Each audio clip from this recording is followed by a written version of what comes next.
In today's video, I will show you how to get every single achievement in the 2024 remake of Silent Hill 2 in the fastest and easiest way possible.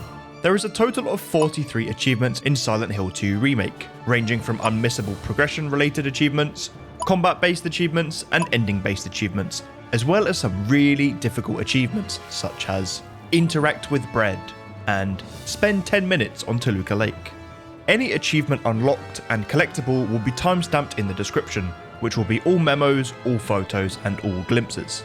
The gameplay was recorded and edited in 4K high dynamic range, which is available on YouTube, but if you want to download the actual rendered file for even better quality, YouTube members, Twitch subscribers, or any donors in any form can access that via my Discord server, as well as an interactive checklist that has every single achievement and collectible timestamped, so you can keep track of all of the items in the exact same order that I collect them in.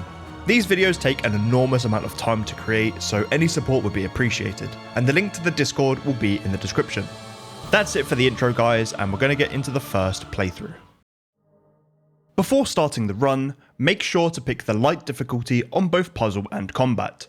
There are no difficulty-based achievements in this game, but the puzzles will be very simple and also the combat will be much easier, and that is kind of important for getting some of the endings. But you can do whatever difficulty you please, but just note that the puzzle solutions and the combat will be different from what you see in the video.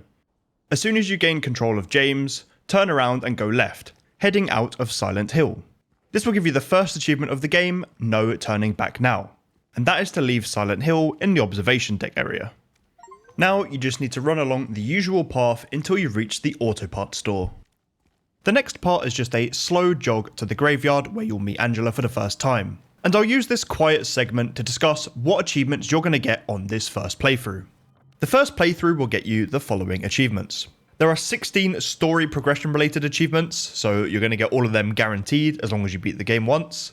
You'll also get all memos, strange photos, and glimpses of the past, which will be 3 achievements. You should also get 2 of the 4 challenge-related achievements, being Faster Than the Fog, beating the game in less than 10 hours, and Radio Silence, beating the game without using the radio.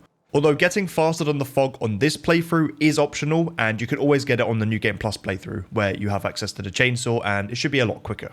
You'll also get the 4 combat-related achievements, James of All Trades, Blunt Force Trauma, Merciless, and No Big Deal. You should get all of these in a single room later on in the Historical Society. You should also get all of the miscellaneous achievements on this playthrough, which will be 8 achievements, but again, you don't have to get all of them on this playthrough. And finally, you should get 2 of the ending achievements on this playthrough. Following this guide, you should get the Leave ending first and then the Maria ending straight after when loading the manual save before the Double Pyramid Head boss fight. So that makes 35 achievements on the first playthrough. This number might be a little bit lower for you if you can only get one of the endings, or you don't get Faster Than the Fog, or you miss one of the miscellaneous achievements. That shouldn't be a big deal, but the important thing to remember is you need to get every single collectible on a single playthrough. And as a side note, if you do want to get all of the memos on the New Game Plus run, the Lost and Found note in the Lakeview Hotel is replaced by one of the key items for the Rebirth ending, but you can still get 68 out of 68 memos if you pick up the Cryptic note in Pete's Bowl-O-Rama in the safe.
Hello? Anyone in here?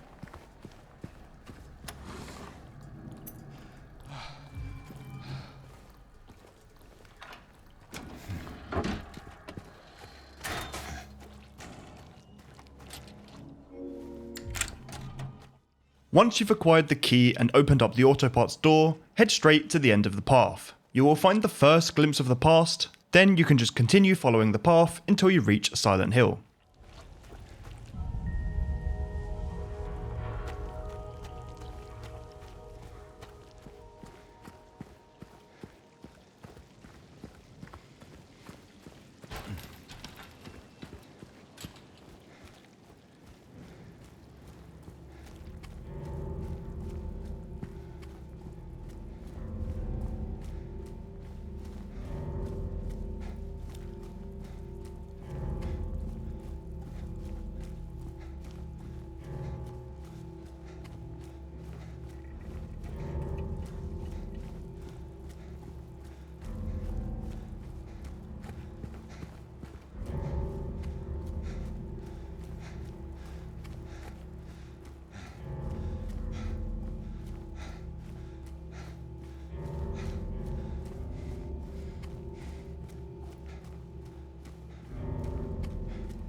Now that you've reached the main part of Silent Hill, you'll pick up the South Vale map and also earn the achievement Enjoy Your Stay, and that is to reach Silent Hill.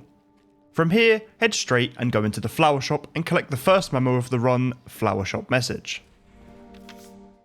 You can now leave the flower shop using the other door and follow the path until you reach the cutscene with the enemy.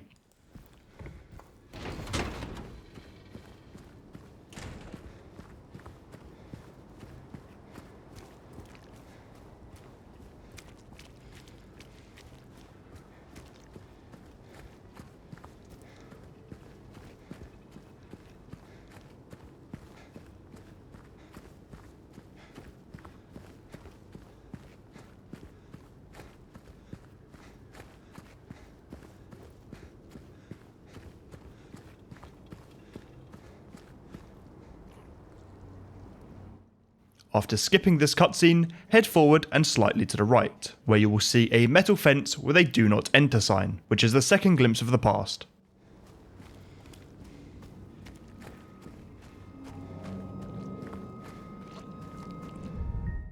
Now you can follow the enemy until you reach the save point and save your game.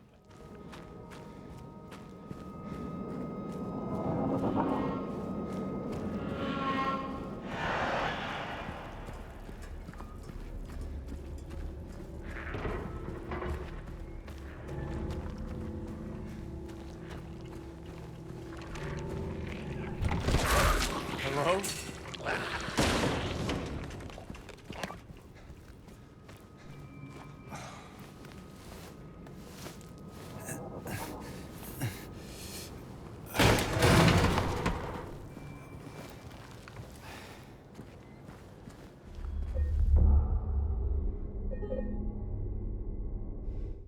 You can now follow the enemy, pick up the health drink from this drawer and pick up the radio. But as soon as you pick it up, you can turn it off in the menu as you don't really need it, but it is also needed for an achievement, beating the game without using the radio.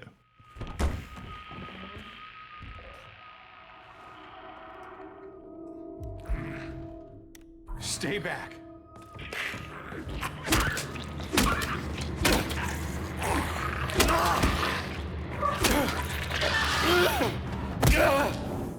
Once you've smashed up the first enemy, you can head outside through the glass, and this is the start of the first major area that has a lot of collectibles.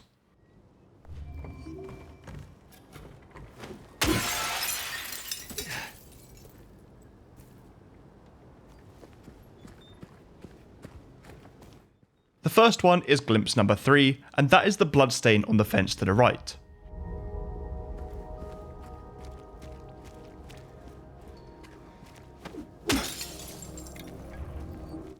Now there are two memos, the matchbook on the dead body and the Martin Street note straight after it.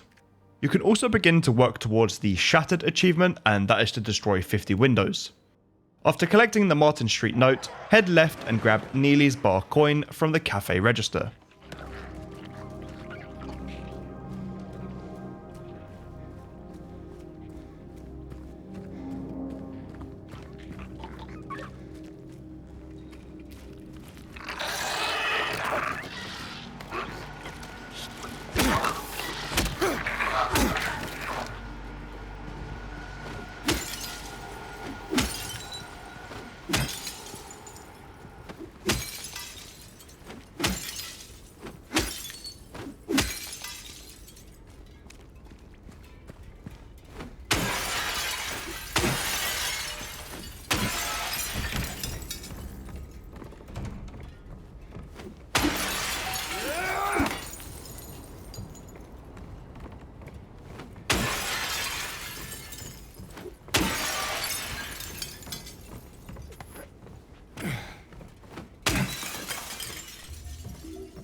Now, you can head to Big J's via the back door, which contains Big J's note and also some healing items.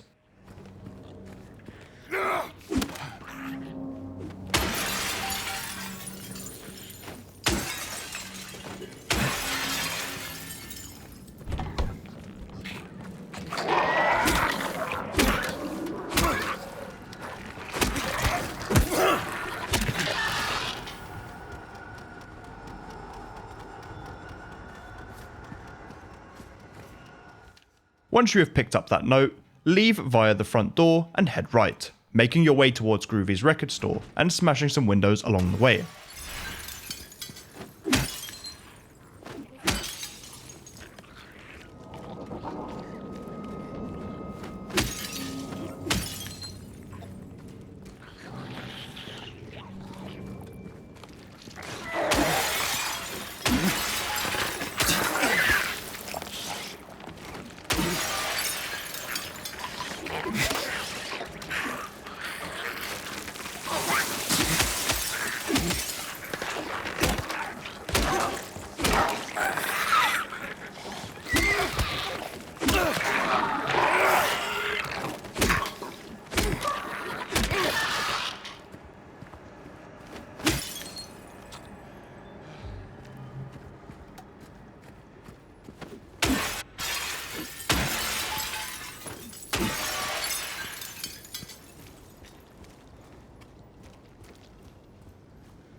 Once you've dealt with the enemies in the record store, make sure to pick up the record store note on the front desk before collecting the broken record and glue out the back.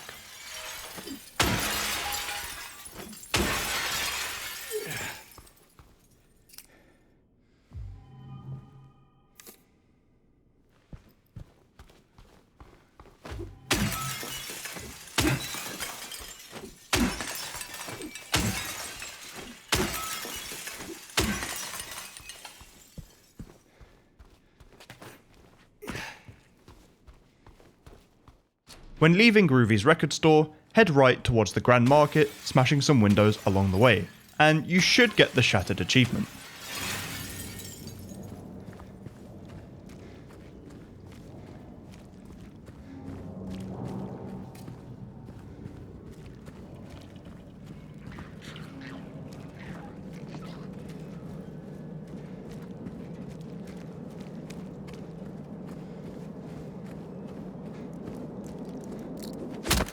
The code for the Grand Market back door is 4442 and contains a lot of healing items as well as some handgun ammo.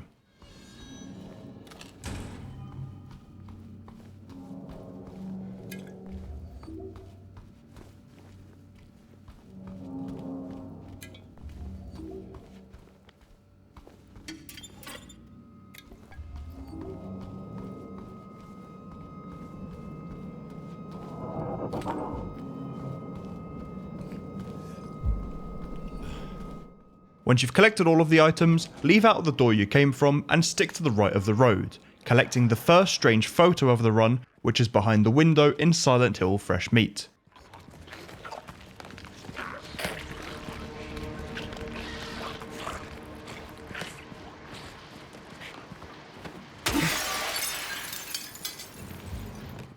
Keep following the road down to the end, do a right and head down to the end of that road as well, where you will find 5 memos: the old map, Soul Street notes 1, 2 and 3, and the motorhome note in the motorhome.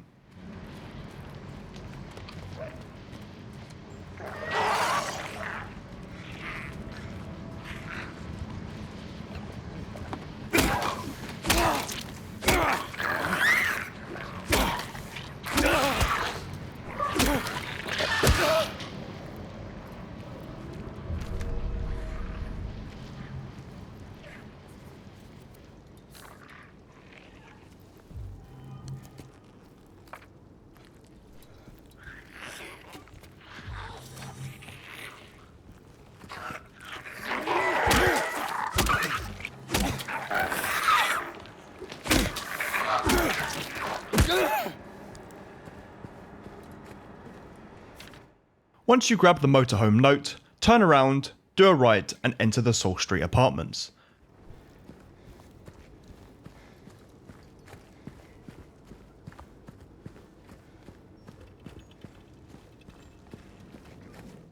As soon as you enter the apartments, go left, head to the end of the corridor and into the pharmacy, which contains a syringe.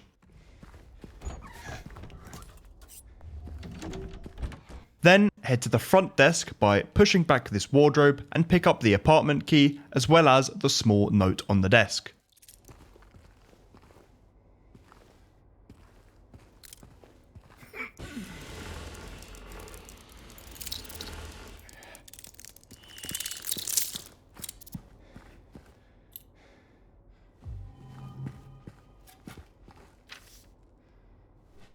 From here, go upstairs and head to apartment 7, crawl under the hole and get the tenant's note.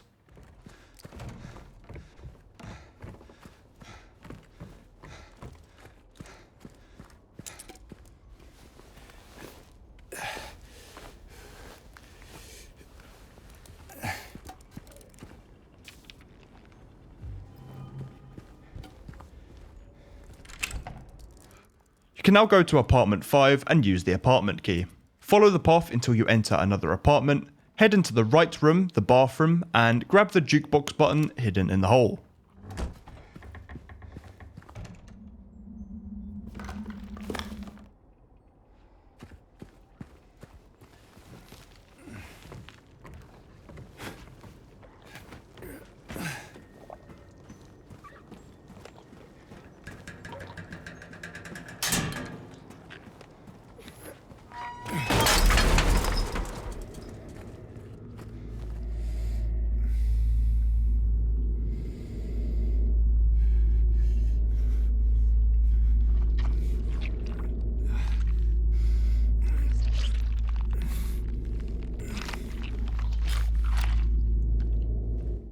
With the jukebox button acquired, you can head through the rooftop, down the ladder, open the locked door, and head across the road to Happy Burgers.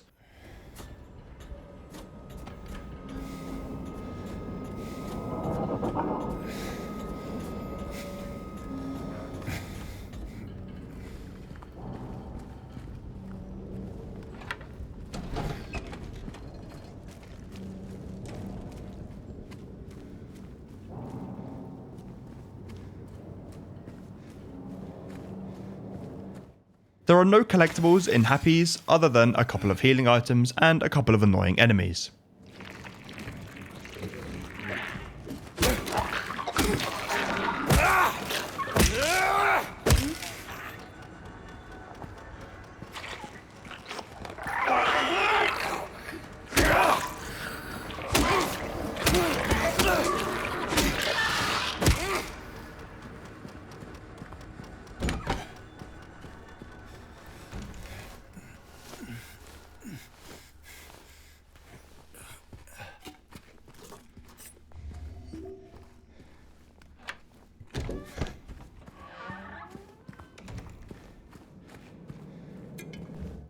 Once you've collected all the items in Happy's, head to the right and follow the road until you see a big truck. There's 2 notes there, the code note and Sanders Street note.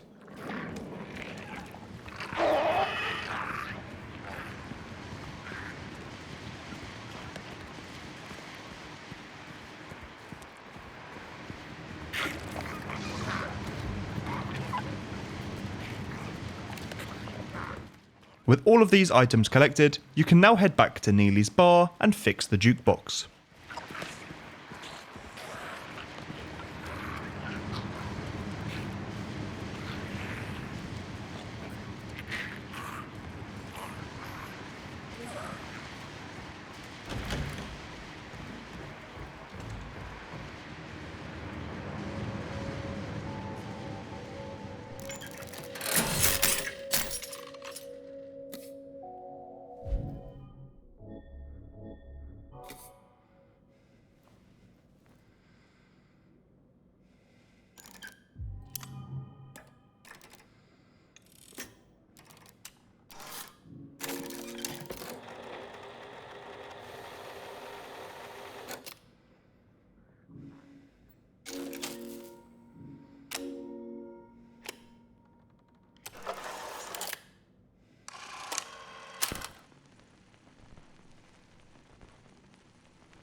Once you have fixed the jukebox, grab Neely's bar note on the bar before leaving and head out the back door.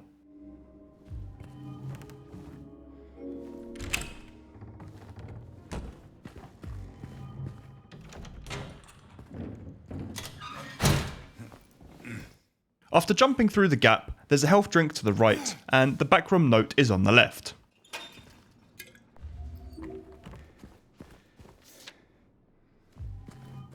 You can now progress forward, picking up the Woodside apartment key and triggering the weather change.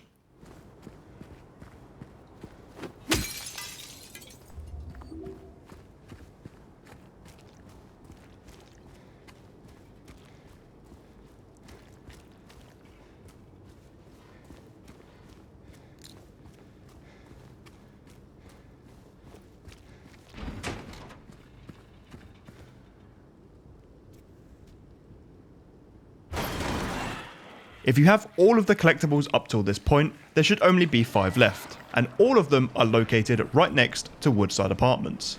To get there, do a left once you reach the yellow lines in the road, and just head straight forward.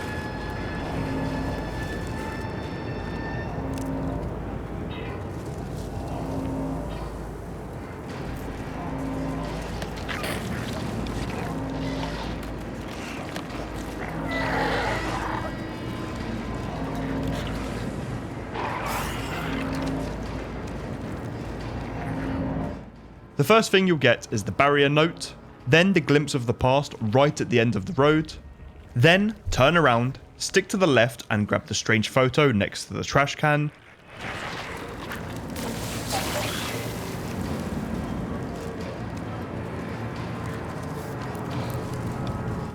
then grab the Texan Cafe flyer on the left outside Woodside Apartments, and finally the 5th glimpse of the run is on the right, the big dumpster. You can now enter Woodside Apartments and get the achievement Nice and Cozy.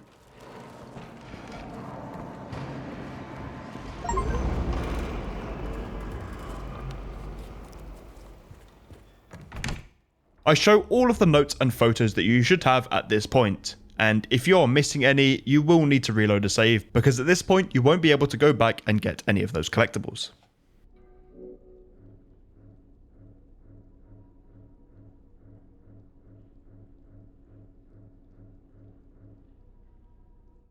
At the start of Woodside Apartments, head to the bottom of the main staircase, where you will find a health drink and one of the 3 memos in this area, the administration note.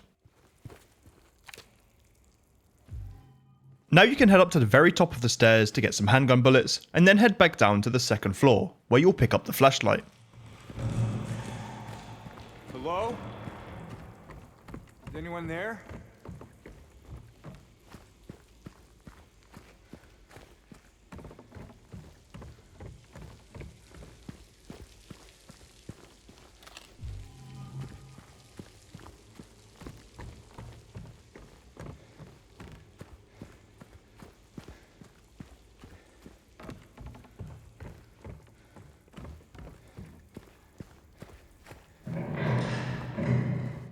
When you pick up the flashlight, be prepared to be attacked by one of the mannequins, and once you've dealt with it, grab the shoot courtyard key and head back down the stairs to use it.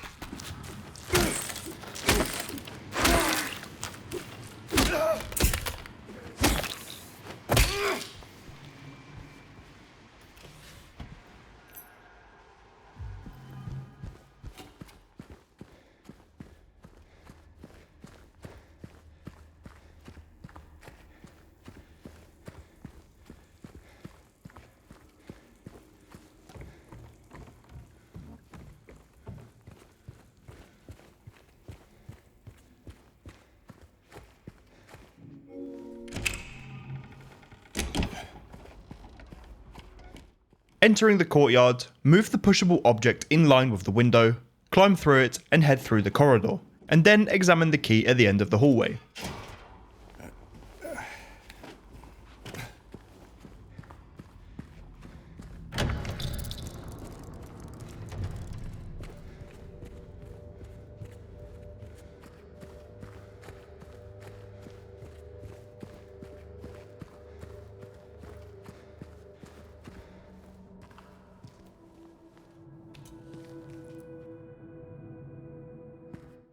You can now unlock the shortcut, head back to the main reception area, and then go into room 102, defeating 2 enemies standing outside.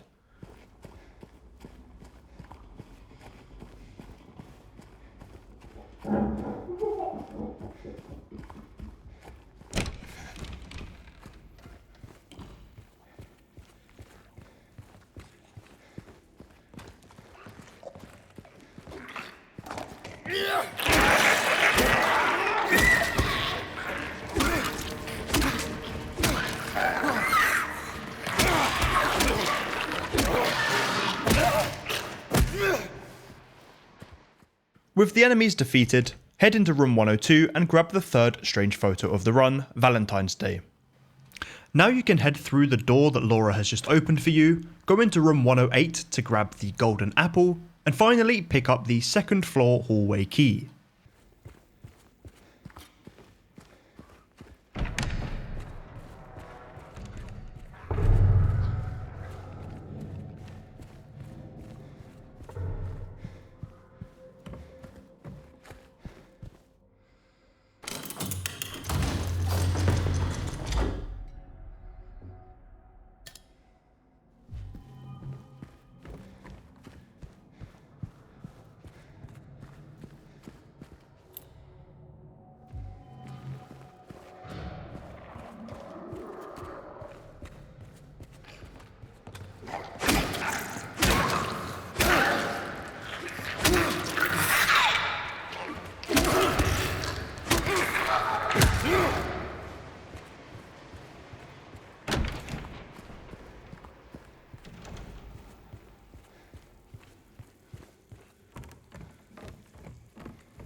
Once through the locked door, follow the hallway until you see Pyramid Head behind the bars and turn left into room 213.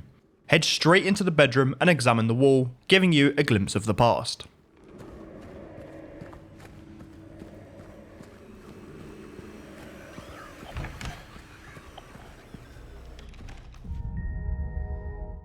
Then head to room 217 to pick up the handgun and all of the ammunition inside, before heading back to room 213, picking up the key to apartment 212, and that is located just outside.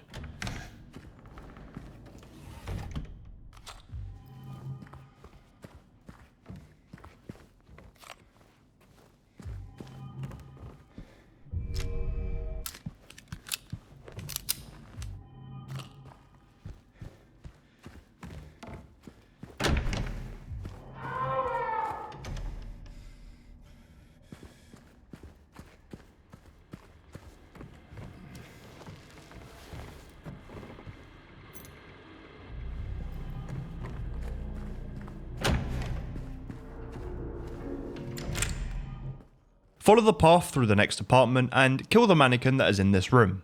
Once dead, pick up the strange photo on the window ledge in the corner, and also the handgun ammo from the refrigerator.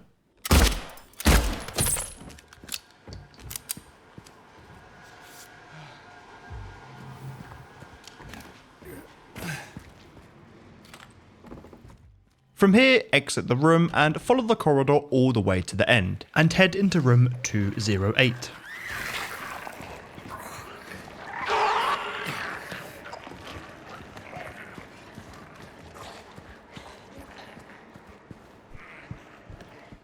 You can now place the golden apple in the wardrobe handle, push the wardrobe to the side, and open the safe using the code 151113. This will give you the man coin, as well as the key to exit the room.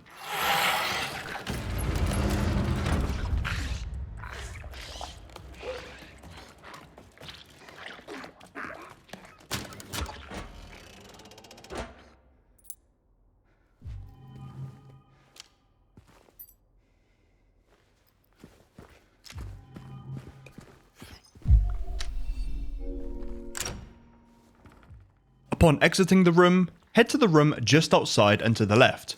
This will give you the small staircase key.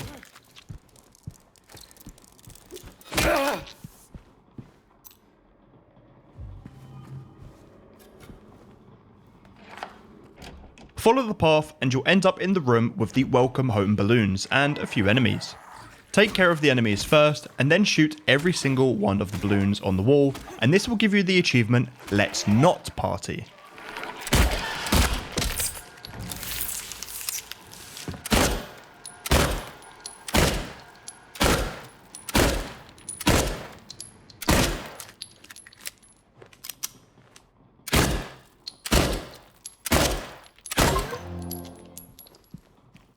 Once you've got that achievement, head back through the apartments towards room 213 and there will be an enemy next to a newly opened door.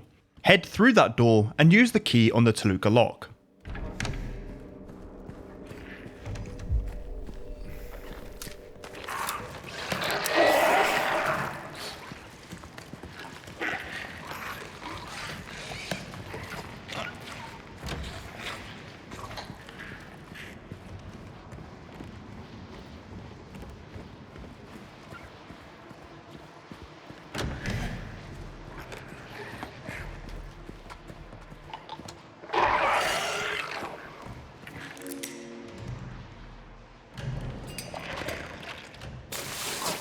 Now you can go upstairs, grab the handgun ammo at the end of the hall, turn around and go right, heading through the gap.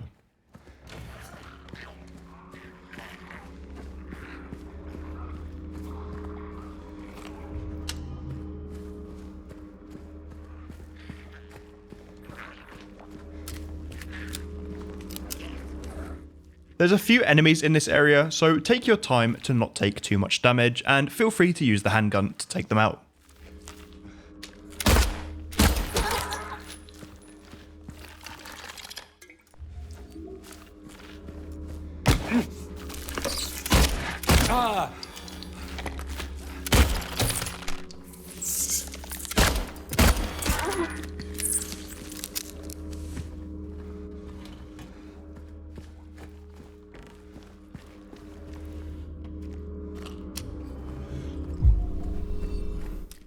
Before heading through this gap, go to the right instead. There is a memo located in this room, and that is the strange note.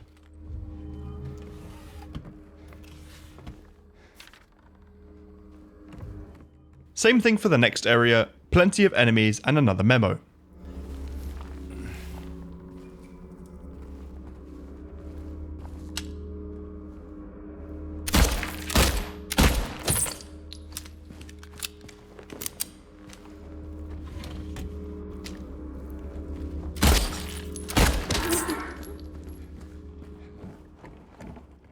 Once you've headed into the next room, there is the sinister note on the wall.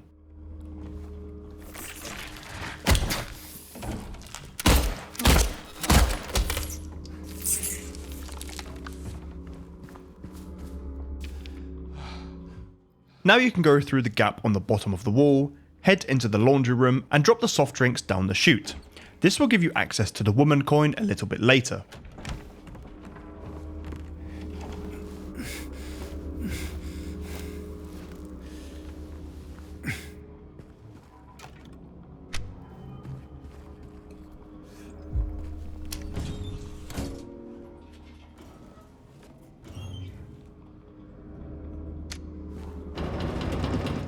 For now, head all the way down the stairs, do a right and head into room 116 and meet Eddie for the first time.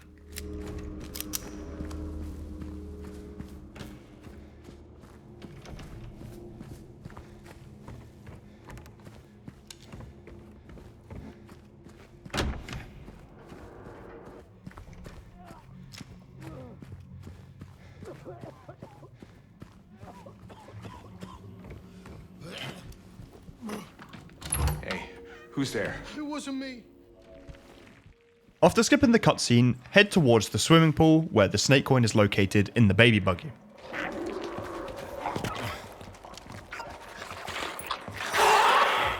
Jump out of the pool, head to the right, open the shortcut, and this will bring you back to the reception.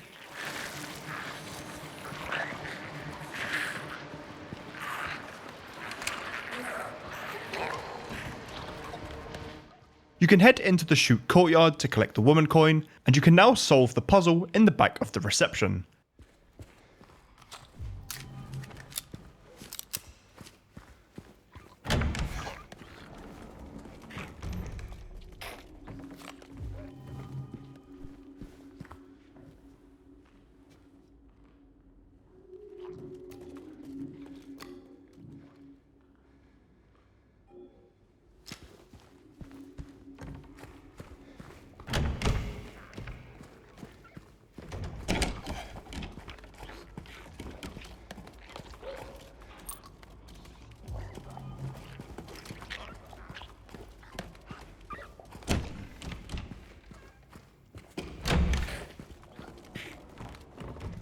Using the combination Man Woman Flower, Sword Woman Snake, and Snake Grave Man.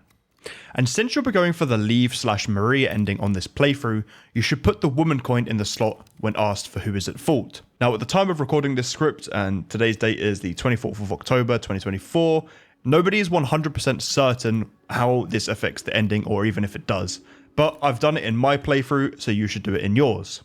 You now have the key to room 201, and when you enter that room, that will be the end of Woodside Apartments and the start of Blue Creek Apartments.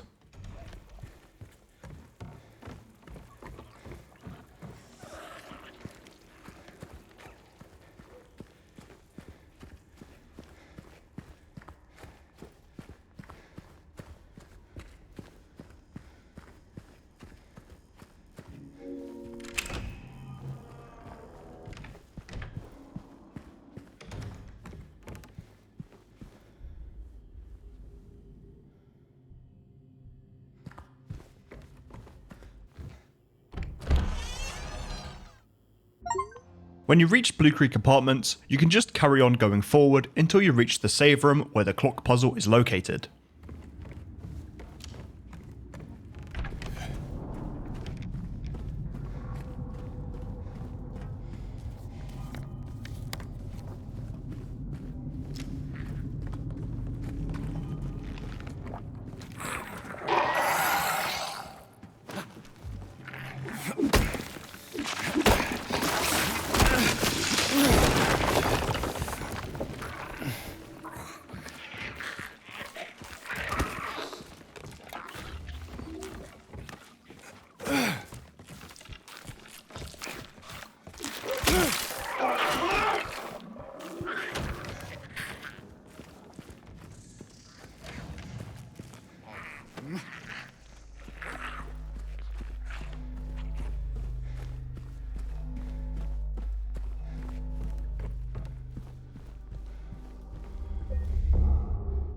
You can then save your game, and I show all the files and photos that you should have. Once again, if you have missed any of these, you will need to reload an earlier save.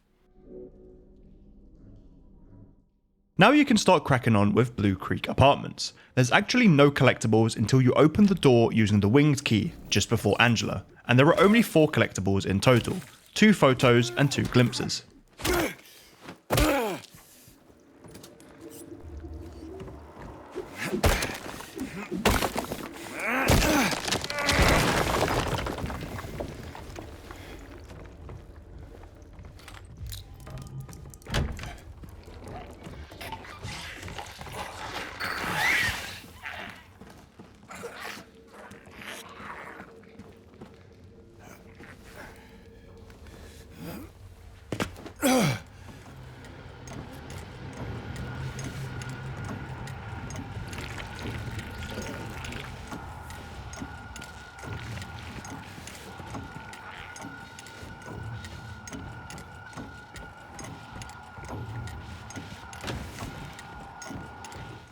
Once you've gotten to the room with the missing valve, head onwards and pick up the key to room 306. You'll then find the first valve, which, when you turn a single time, you'll be ambushed by 2 enemies. Once you've pushed the enemy out of the way of the doorway, you can then head to room 306.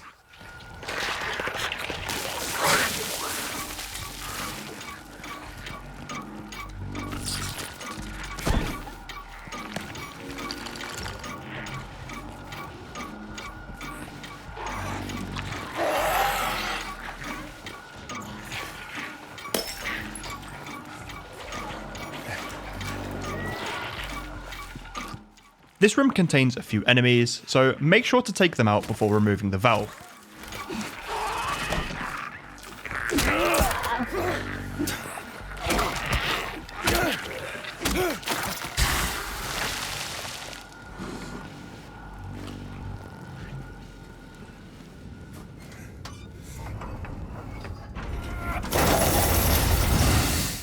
Once you've picked up the valve, head back to room 307 and use it to collect the hour hand.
Once you've gotten back to the clock, place the hour hand and move it to 9 o'clock, and that will open up the hour hand door behind you.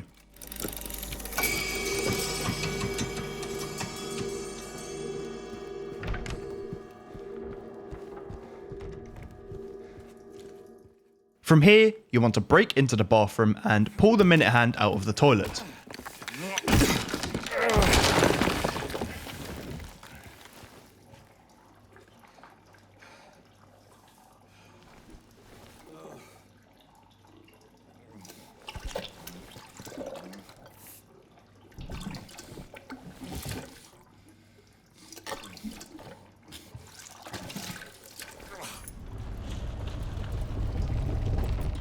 You can then exit and pick up the pigeon figurine. You'll then be ambushed by a single enemy, kill that enemy and then head to the left, entering the room with the whispers.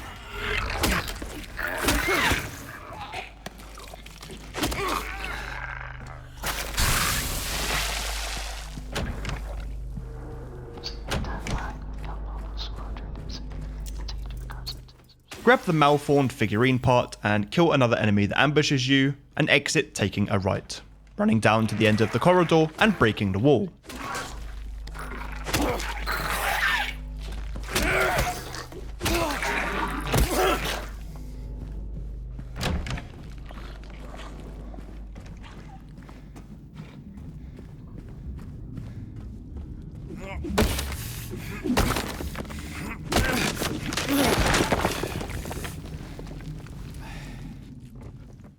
There's two mannequins defending the wooden swan head, so take them out before picking up the swan head, and then head back to room 210 to solve the puzzle.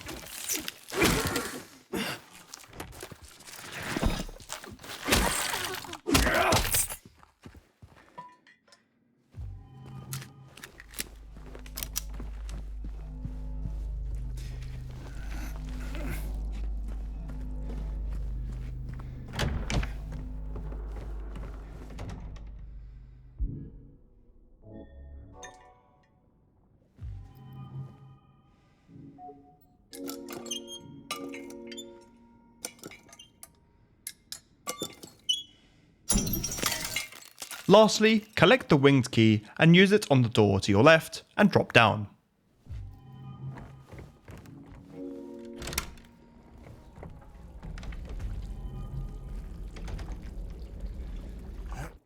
Now this is where you can start picking up some collectibles. The first one is this object as soon as you drop down, and that is a glimpse of the past. You can now head to room 209 and meet Angela.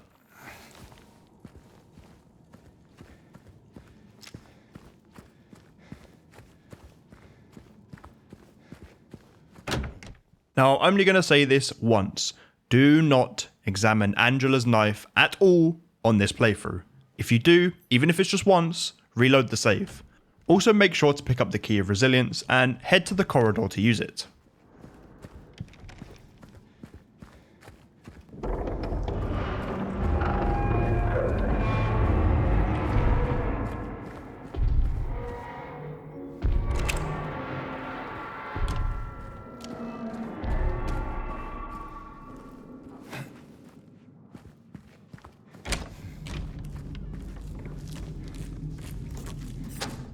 Once you've followed the path back, you'll end up at the bottom of a staircase protected by a mannequin. Kill the mannequin and pick up the strange photo located on the floor. You can now head back to the clock room and use the minute hand on the clock, setting the position to 2 o'clock. This will unlock the minute door, and this area is much quicker than the previous ones.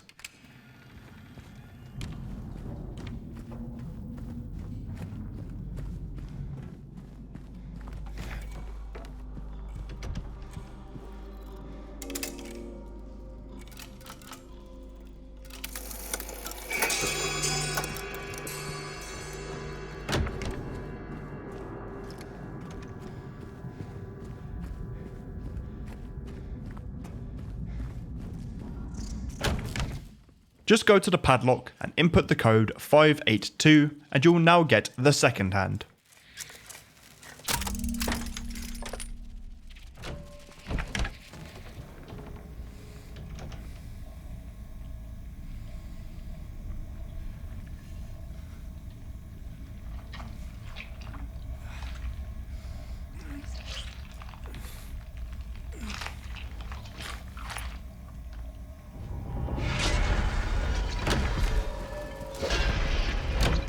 From here, you can head back to the clock room one last time, but don't forget to pick up the strange photo in the bedroom. This only spawns after getting the second hand.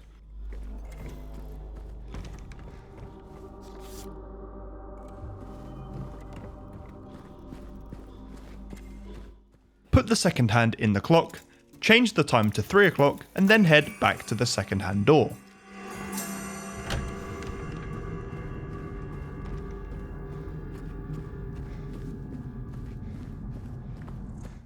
Upon reaching the staircase, there's a final collectible, which is a glimpse of the past, located at the top of the stairs.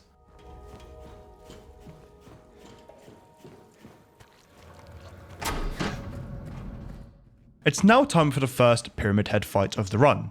Try not to take too much damage, and feel free to use as much handgun ammo as you like, although the wooden plank does a good bit of work here.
Upon defeating Pyramid Head, you'll get the achievement Passed, and that is to make your way out of the Blue Creek apartments.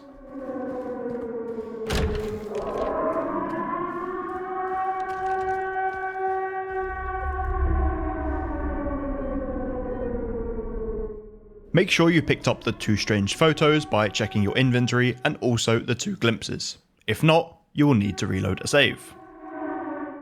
Next up, you meet Mary in Rosewater Park, but there's nothing to collect until you actually meet her.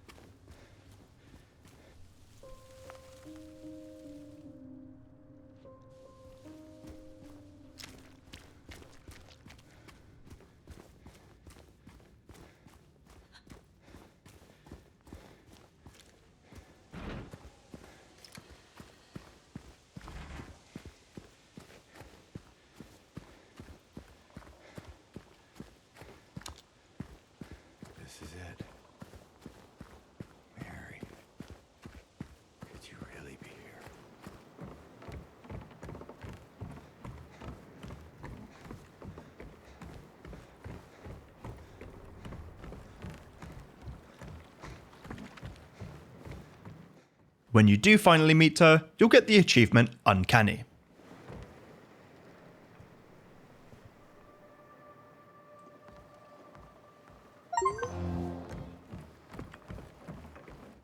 When making your way to Jack's Inn with Maria, stick to the right and you'll come across a strange photo on a bench.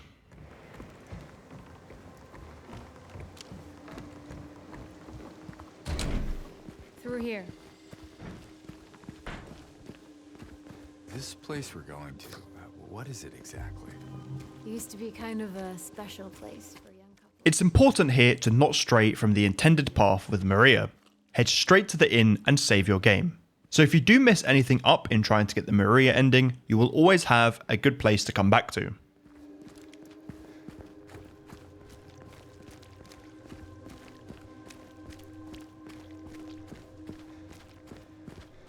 There, we can go through the motel. You ever stayed in a place like this? The walls are so thin, you can hear everything. Love, hate, jealousy. First up, you need to head to room 107 and smash the window. Make sure to open the door for Maria, otherwise she will try to crawl through the broken glass, take some damage, and probably reduce your score when it comes to getting the Maria ending.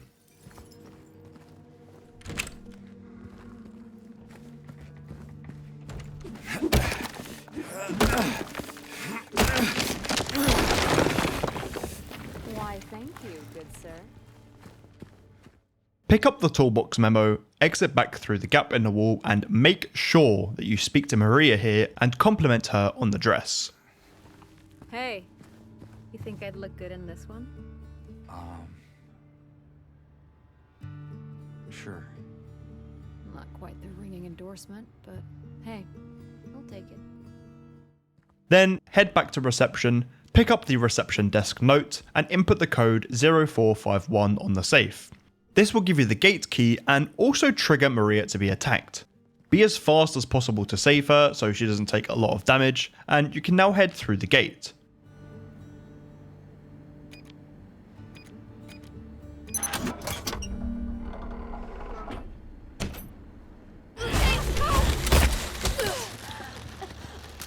Thank you.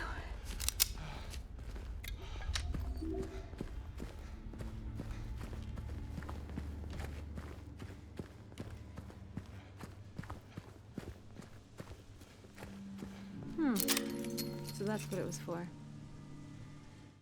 Don't speak to Maria outside Baldwin's mansion. I think this might negatively affect the Maria ending, but if it doesn't, check the description and I'll let you know in the future if this changes or if someone finds out some more information. 3 years. That's a long time. What will you tell her when you find her? That I love her. Oh, then. Lucky her. When guiding Maria through the storm, take the same path that I do, and keep a lookout for the garage that has the basketball hoop attached to it. This means that you are really close to the end and on the right path.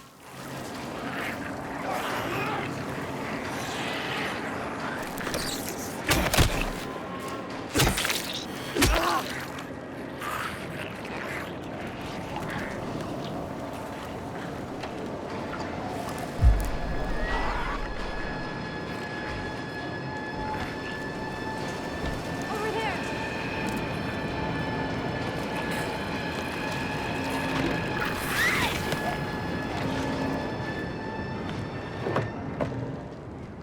I think we're safe.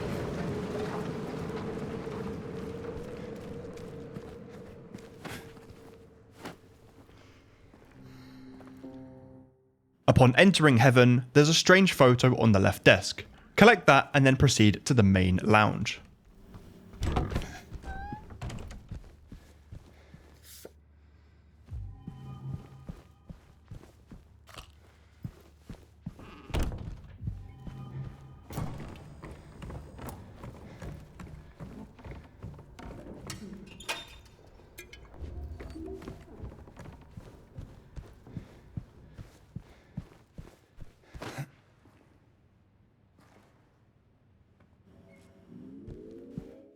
This is another one of those interactions where I'm not too sure if it affects the Maria ending, but humour me and interact with the poll on the main stage, and Maria will say something along the lines of, "You want to dance with me, big guy?"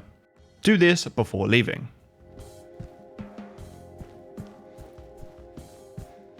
Let me know when you want to move on. Let's go. Alright then. Come on.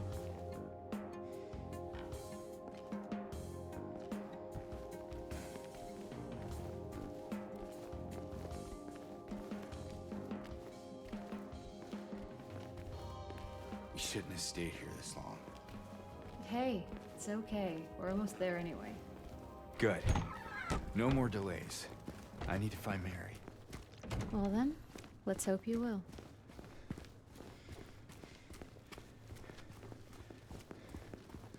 Okay, it's not far now.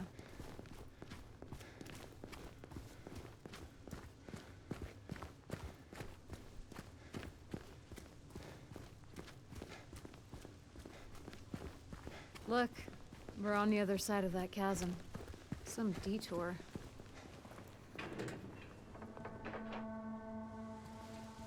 That's it? A garden? There's a bit more to it than that. If you say so. I don't think I've been here before. Come on. You'll then enter another park and have another cutscene with Maria looking at the statue. Make sure to turn around and go down this path. There is a strange photo down here. This one is very easy to miss and cannot be picked up later in the playthrough.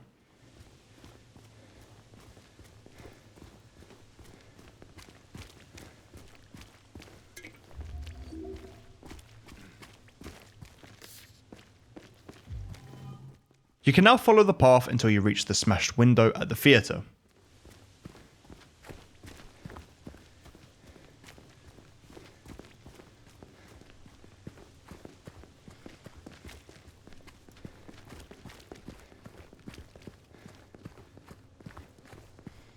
I think it came from inside the theater.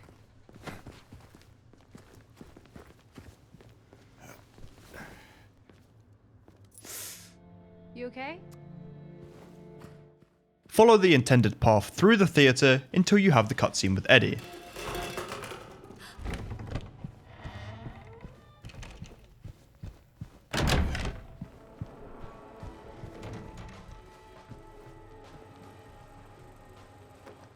Once the cutscene is finished, turn around and head towards the middle row to collect another strange photo, the last collectible until the hospital. You can now just follow the path until you reach Brookhaven Hospital, and when you do reach the hospital, you'll get the achievement Admitted.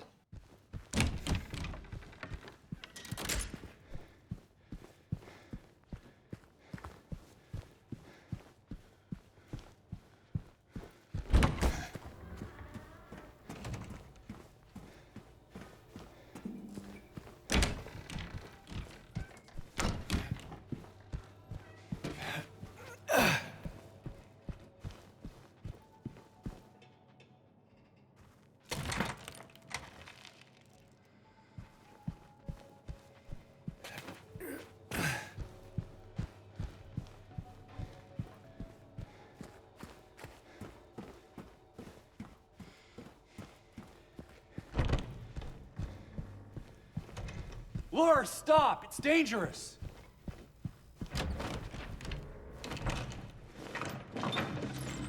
Maria?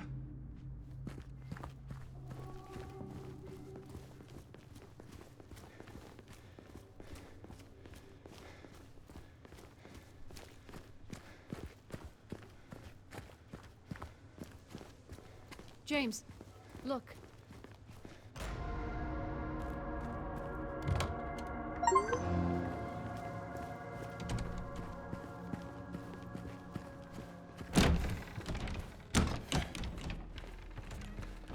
Where did she go?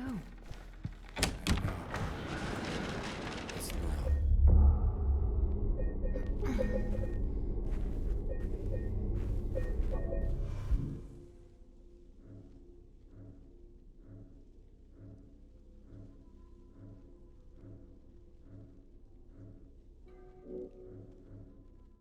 The hospital is probably the most annoying and daunting area of this playthrough, as it has a lot of collectibles and also some interactions that will affect the Maria ending. But you don't need to worry about any of that for now. Just get the basement key using the code 287, grab the only collectible of this small segment, the key locker note, pick up the map, and then head to the basement. James, there's a map here. Might come in handy.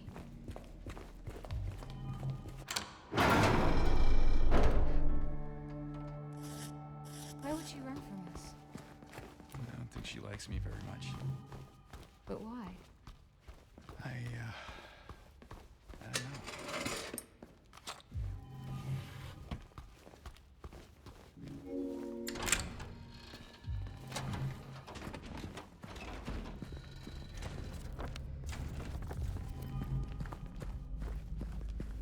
Hey, First thing you need is the empty fuel can, which is on the left side of the area once you've gone past the generator.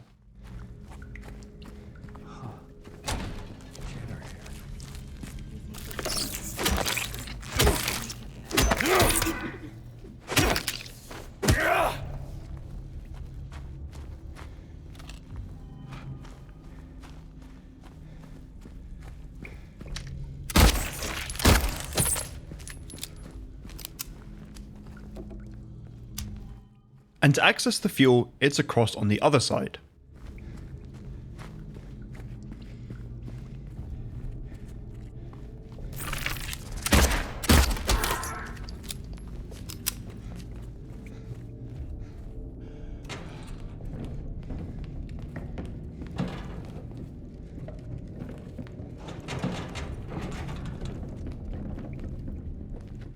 When you reach the fuel room, and before you put the fuel in the can, open up the door to let Maria in. Again, this may or may not affect the ending, but just do it anyways.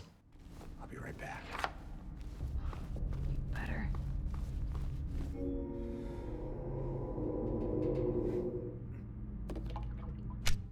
Now you can head back to the generator and turn it on.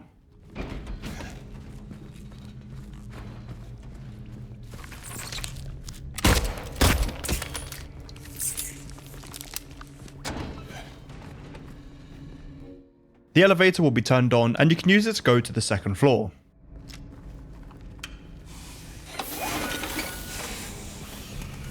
Yes, you did it. Let's check out that elevator.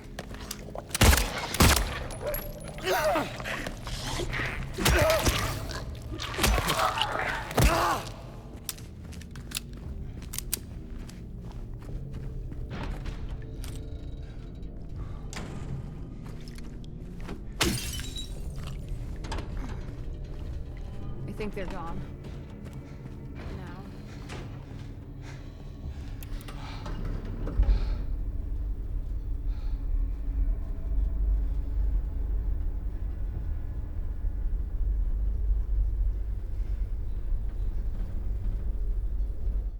When you reach the second floor, you'll get a cutscene with Maria, skip it, and then head to the left to the end of the corridor and open up the shortcut.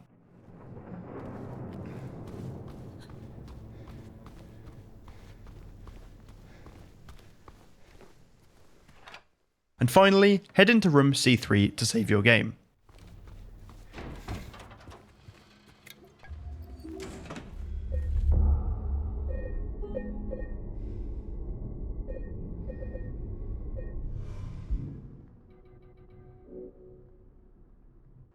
Now the first thing you want to do is go back to Maria and interact with her 3 times, and that will get her to turn around. Sorry, I just need a moment. I'm alright. I'm just tired.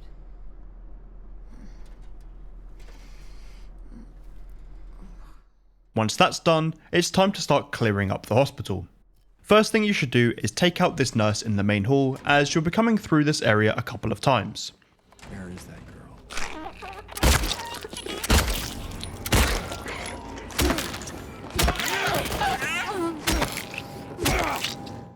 Then you want to head through the crawl space into L3, defeat the enemies, and then head into the observation room to collect the strange photo.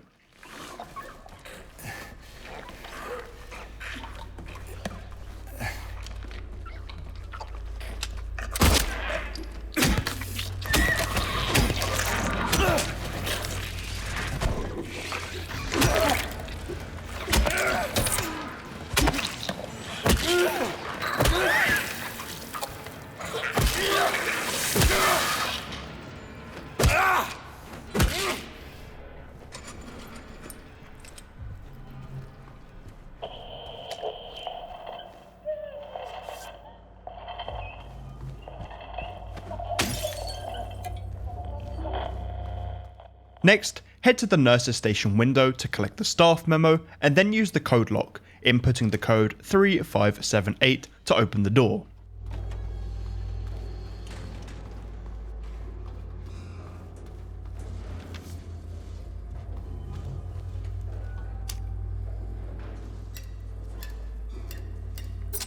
Head inside, grab some ammo, and then grab the treatment room note from the bench.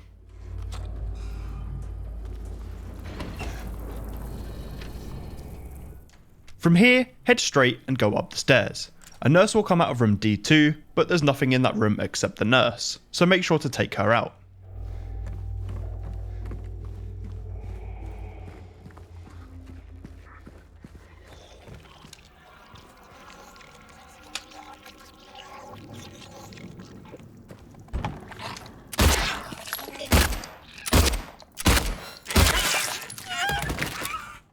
Then you want to turn around, smash the glass and head into exam room 5, picking up the first floor in a ward key and head through to exam room number 4. Make sure to only pick up the X-ray memo here and not the actual X-ray photograph. If you do, place it on the electronic board, otherwise you'll have to carry this with you to the end of the game and it can be very annoying. Then head outside to room D1 and use the code 43712 on the padlock and that will give you the filthy bracelet.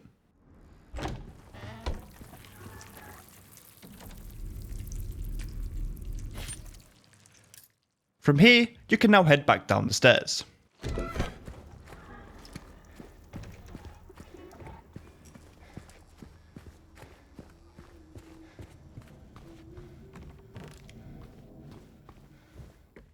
You can open the shortcut when you reach the bottom of the stairs, turn around and then head to the nurse's lounge to pick up the L1 room key.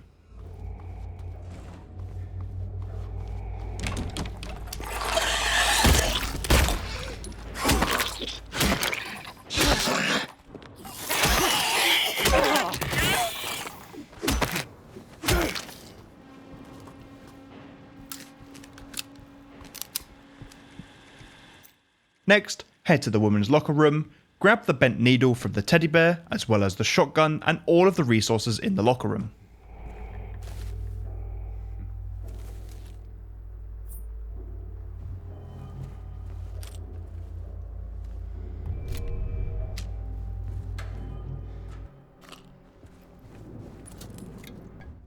Next, head to room L1, use the key but don't actually enter the room just yet. You'll be ambushed by a nurse, take her out and then head to room M1 to collect the glimpse of the past.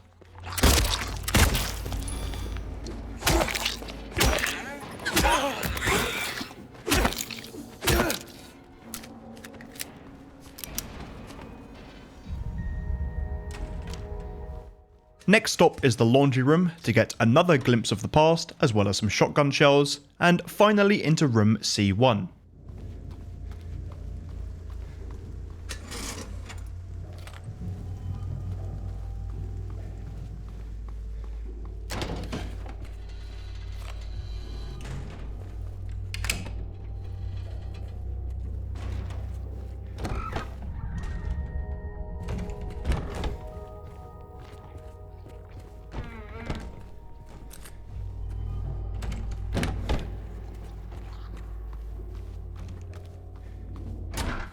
Take down the poster and that will reveal the interview transcript.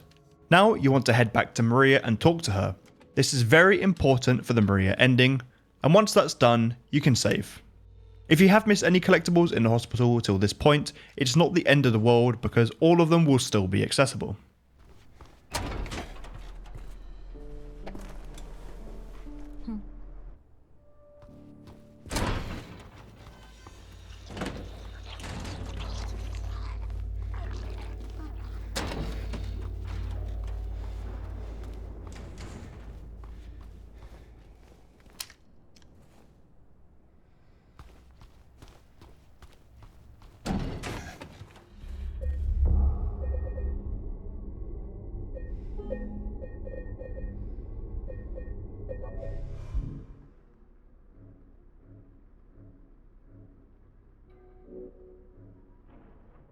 Next up is part 2 of the hospital, where you can now head to room L1, move the movable object to the window, climb through it and jump down the gap.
This room contains both a glimpse of the past as well as a memo. The memo is the scribbled note located on the floor on the left, and the glimpse is the typewriter just past it.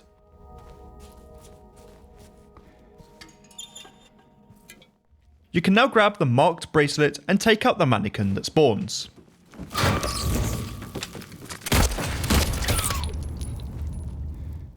You are now on the first floor again. The reception area has a couple of nurses which can be taken out.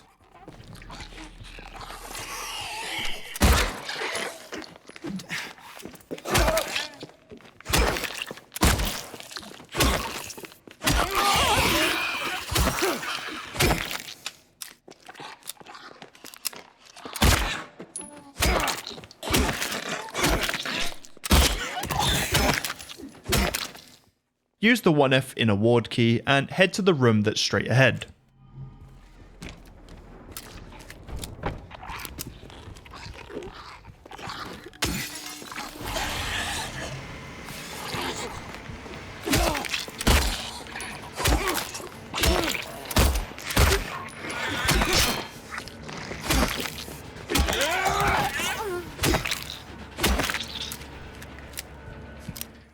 Squeeze through the gap in the wall and into the garden. There's no collectibles in the garden, but there are a few nice resources, so pick up whatever you need.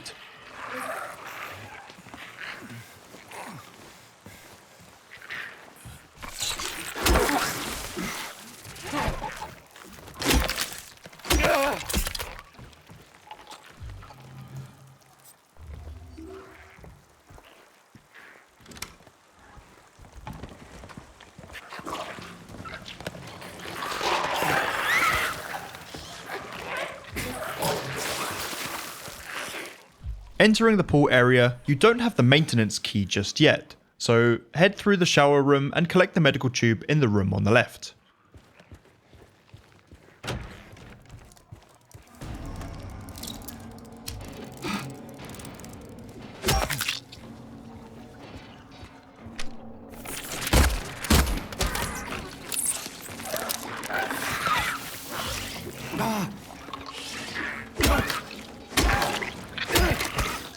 Once you've picked that up, head to the doctor's lounge and collect the keypad combination note.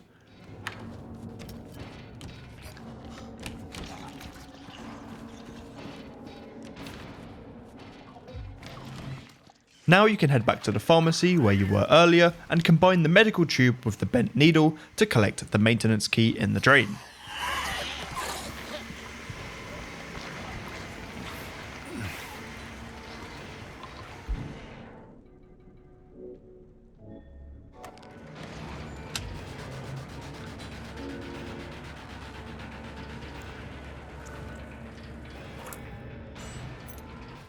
With that key acquired, you can head back to the pool area and open up the hatch and collect the blood-stained bracelet.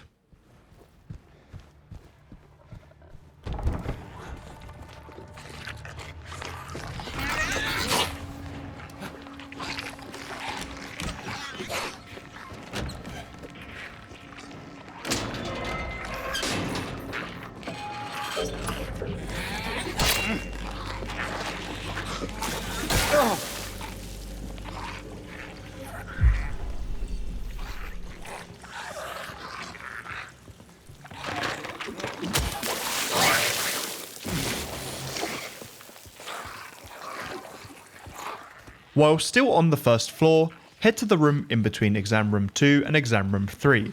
There is a nurse's memo inside the desk drawer. You do have access to this at the beginning of the hospital, but that means you have to smash some glass while Maria is next to you, and I've heard that that might affect the ending. Again, check the description and this information may be updated in the future.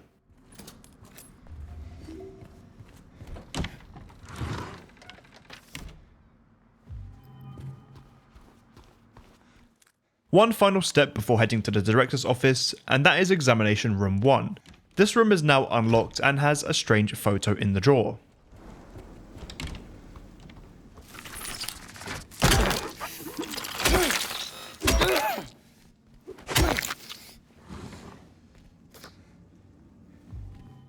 Finally, you can head to the director's office for the first time and solve the bracelet puzzle.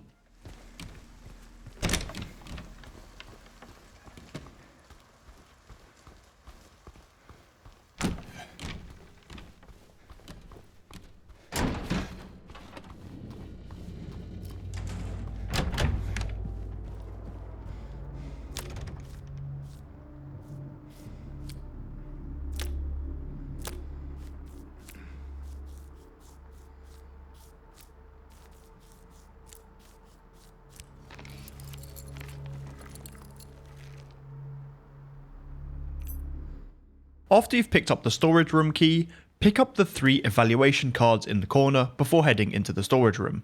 These are actually memos.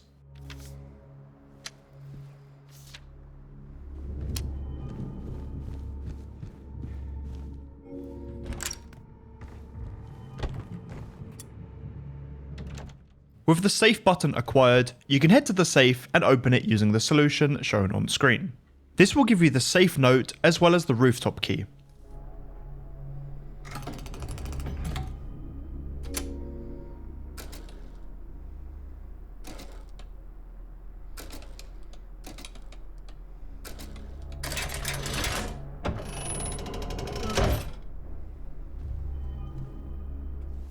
Before you use the rooftop key though, head back to Maria one last time and trigger this cutscene.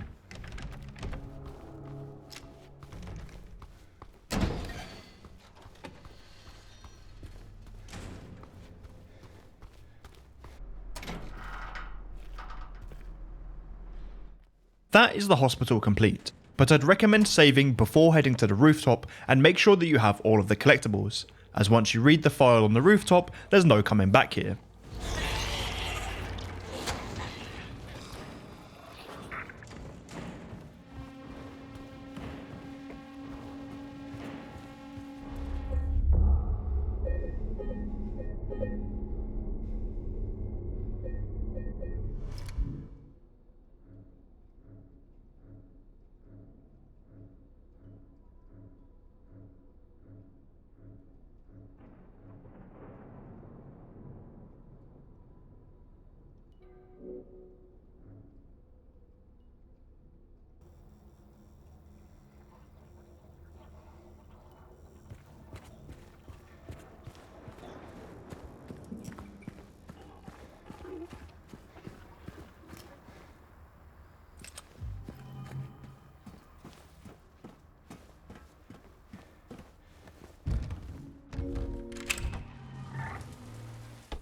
Once you have reached the rooftop, there's a glimpse of the past on the left side.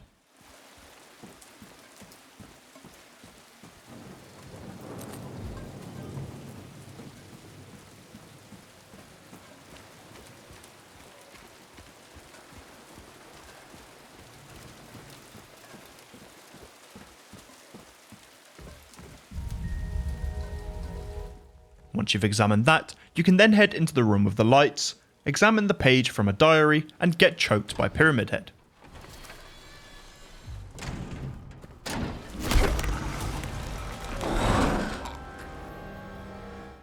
This transports you to the locked area where Laura was earlier, but before taking on the fleshlit boss fight, head to the last room on the right, examine the blood, and that will give you another glimpse of the past.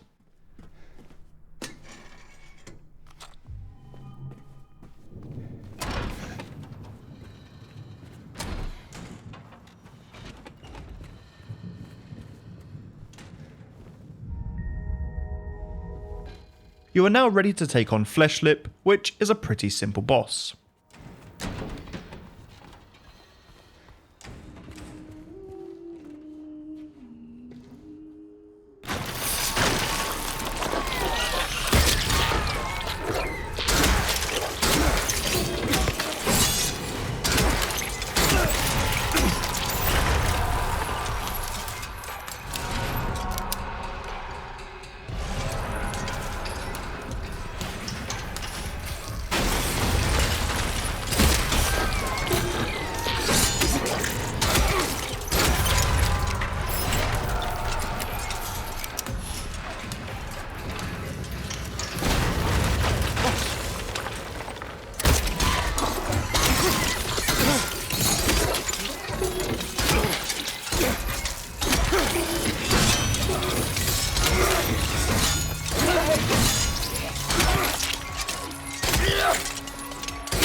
Once Fleshlip has been defeated, you'll get the achievement Nightmare Fuel, and end up in the Otherworld Hospital.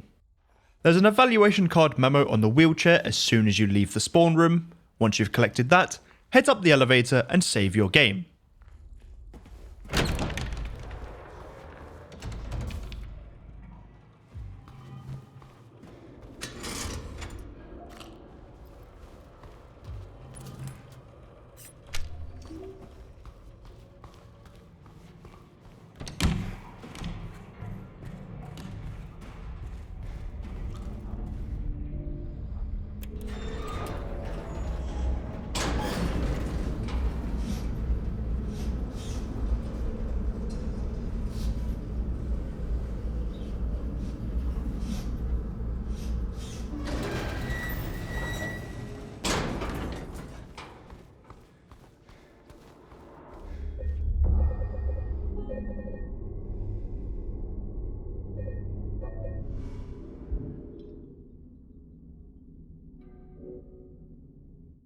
This area basically has 3 segments. The first and easiest segment is on the left side. Follow the path up to the X-ray room and grab the procedure note, the only collectible in this section.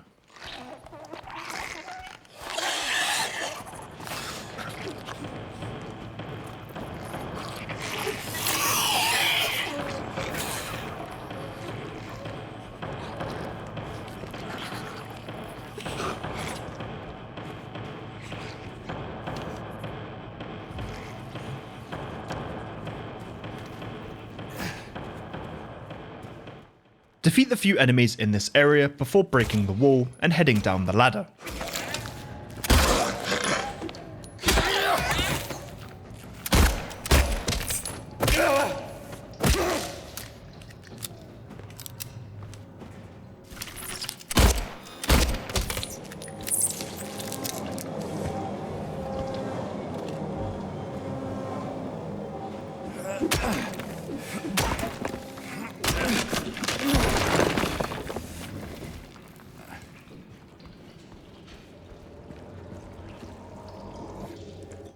When you reach the bottom of the ladder, head into the cafeteria and follow the path around until you reach the bathroom and collect the Key of Bliss from the broken wall.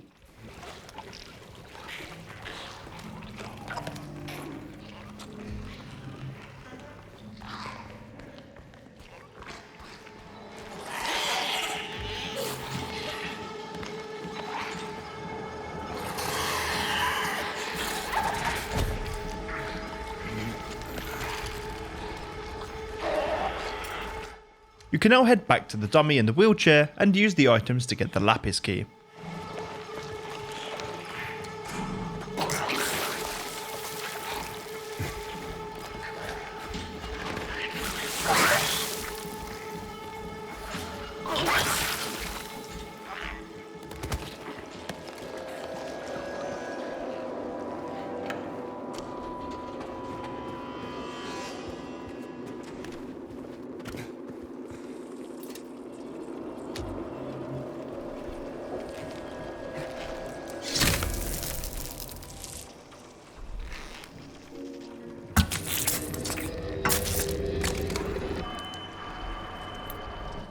Now don't use the lapis key straight away however, because if you have missed the collectible and you've used the key, the area will be locked off and you won't be able to go and get it. And the same thing goes for both of the numbered padlocks on the box. Don't input the codes just yet, even if you know them, because that will lock off the areas and you won't be able to get the collectibles. You can now head to the center area, which has 2 collectibles. The calendar page located in room M2 and the glimpse located in room M5.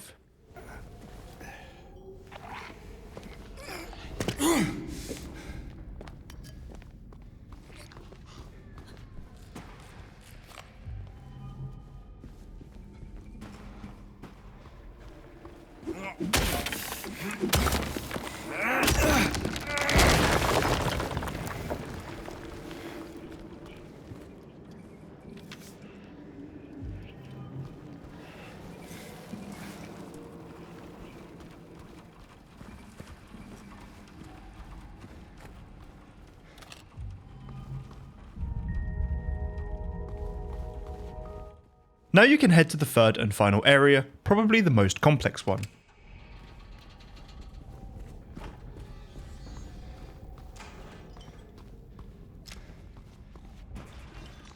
Follow the corridor all the way to the end, taking out any enemies that get in your way.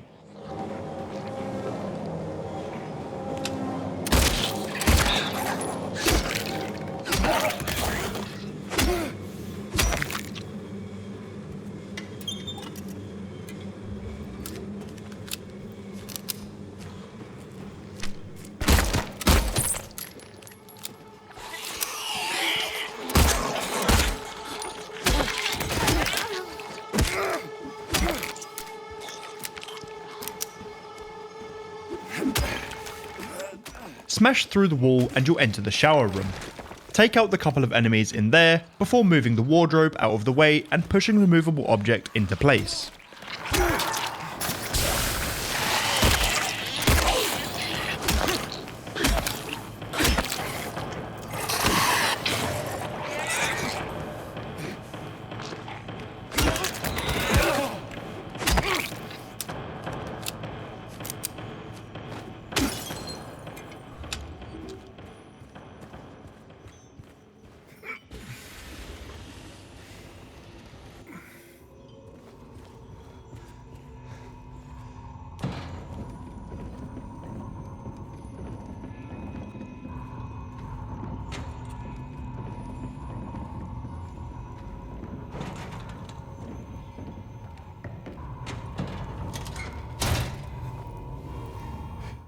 Jump through the gap, heading into room L3, and take out some more enemies.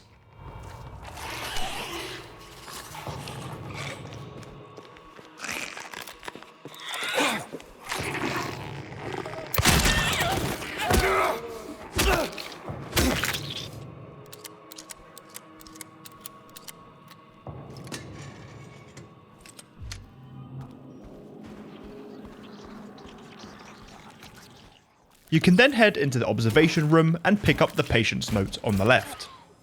You can then pick up the director's office key in front of the static TV and then grab the strange photo from the drawer before leaving the observation room. With the key acquired, you can now head to the director's office.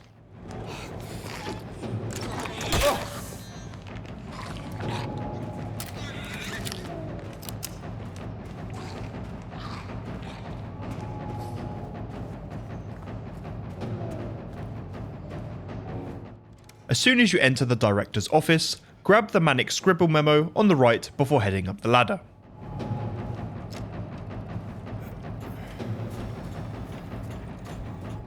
Once you reach the top of the ladder, do a right and grab the nurse's note before heading to the main area.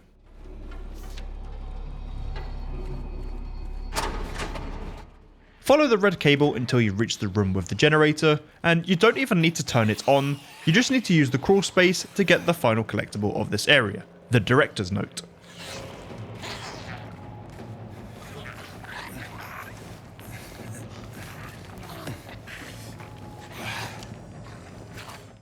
Finally, you can head back to the room with the box. Use the key and put the codes into both the locks. 1622 for the one on the left and 9659 for the one on the right.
With the elevator now open, use it to go to the basement and you'll start a very long conversation in the elevator. However, if you shoot the elevator buttons a few times, 7 to be exact, this will actually skip the conversation, saving about 2 to 3 minutes.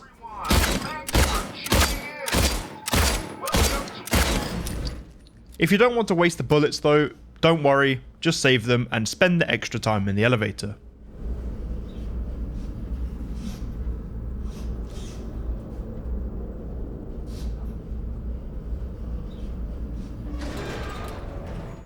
There are no collectibles until you pick up the copper ring, so follow the path until you reach that item.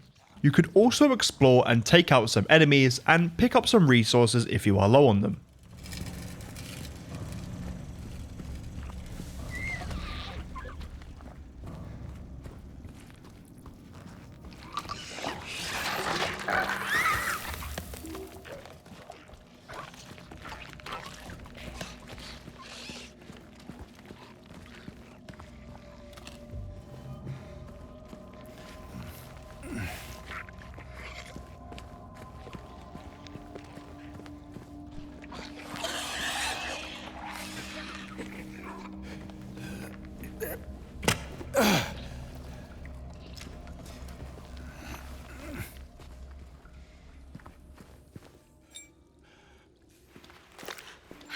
James. Mary. With the copper ring picked up, Maria will reappear. The next collectible is in the pool area, so proceed forward until you reach there.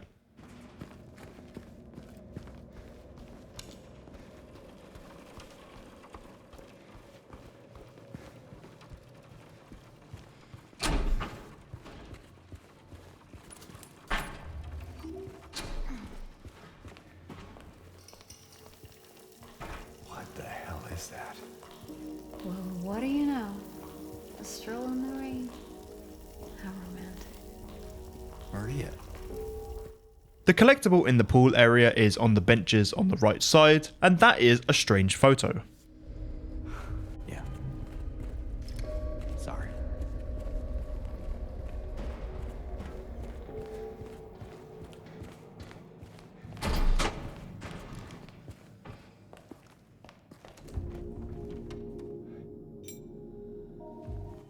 Once you've collected the lead ring, the next room has the disassociated note in it. Pick that up before heading back to the main room on the second floor.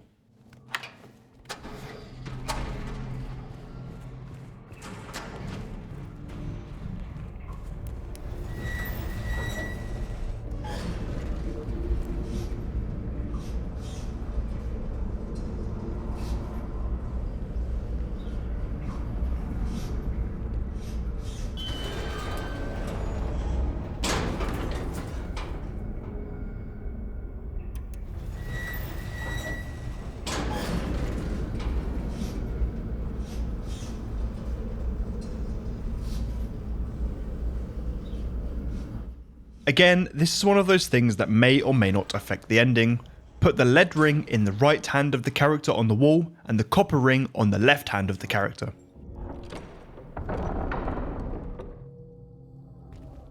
Finally, pick up the ominous note on the floor before activating the chase scene with Pyramid Head.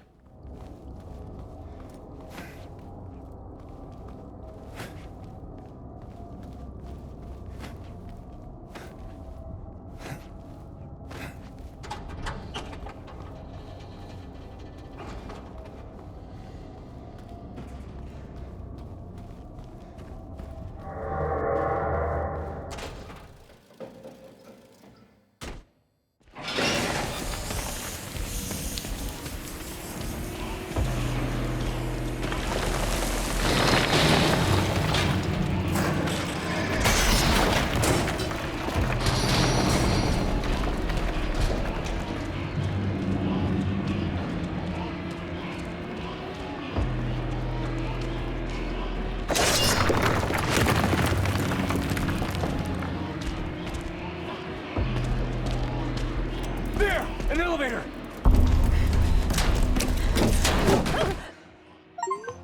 With Maria dead, you'll get the Alone Again achievement, and that is to survive the chase in Brookhaven Hospital. Save your game and make sure you have all the files and photos. Same drill as before, if you've missed any, you will need to go back.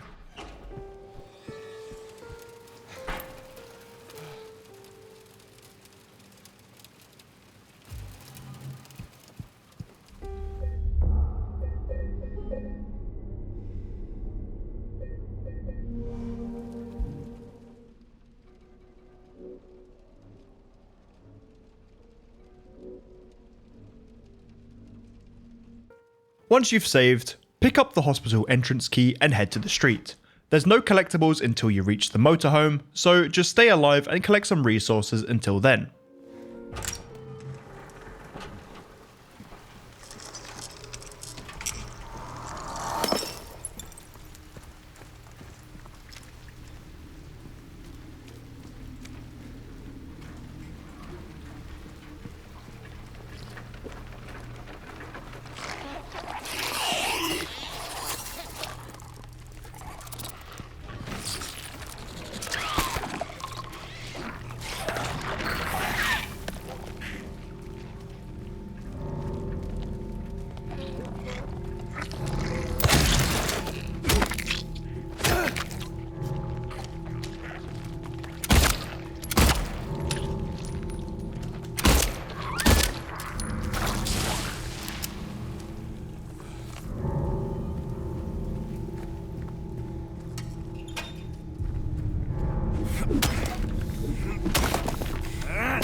Laura, stop! It's dangerous!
Laura, please, wait!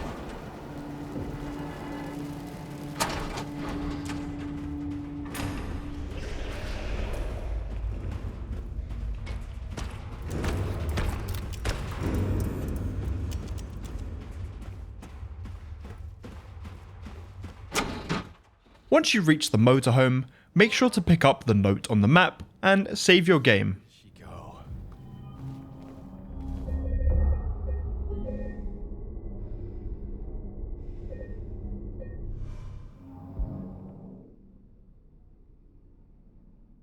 From here, follow the path to Neely's bar, and make sure to examine the map on the bar, which is another glimpse of the past. There is also the message on the wall above the jukebox. Do not examine this message. This one is quite likely to affect the endings, pushing you more towards the water ending. I mean, it does in the original. I can't confirm 100% if it does in this game. Again, check the description and I'll let you know, but for now, do not examine it.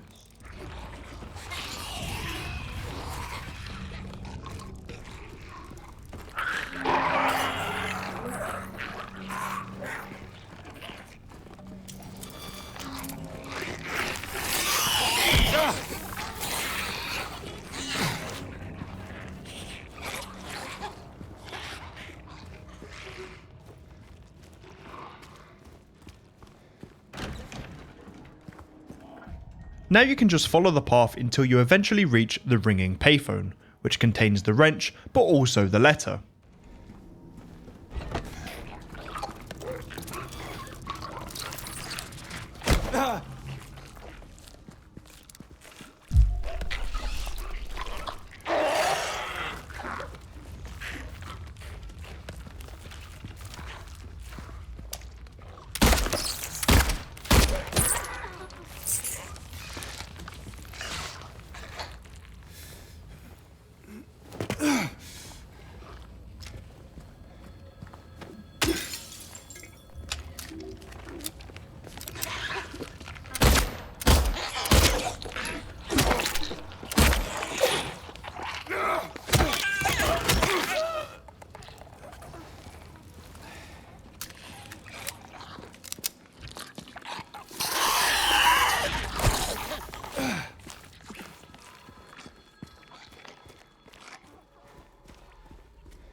Finally, head outside the Lucky Jade restaurant and there's a green car which has a strange photo in the front left seat.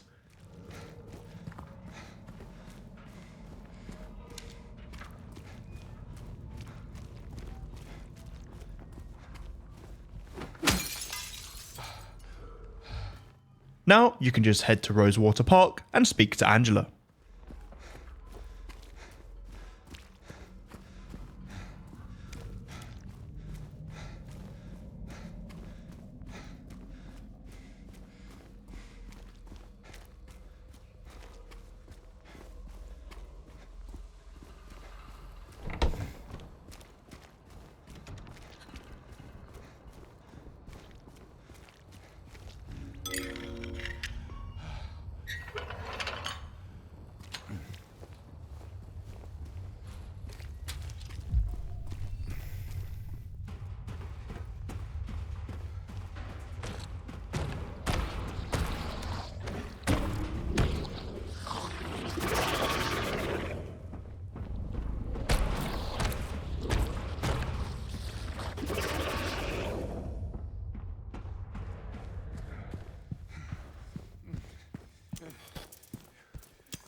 After speaking to Angela, make sure to pick up the key to the American Historical Society.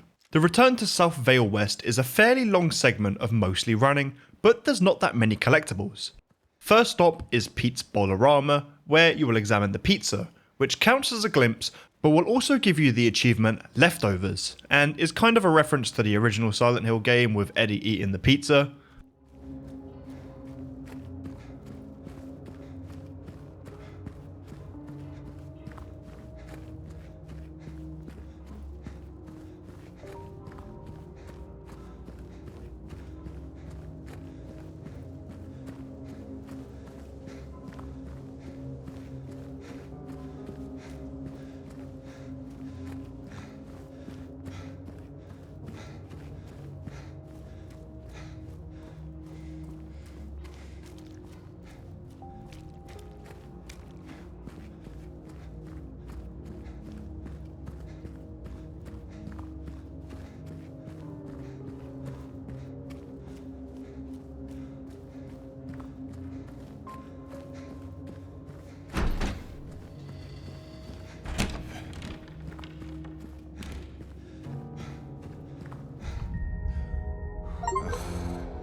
This town's full of monsters.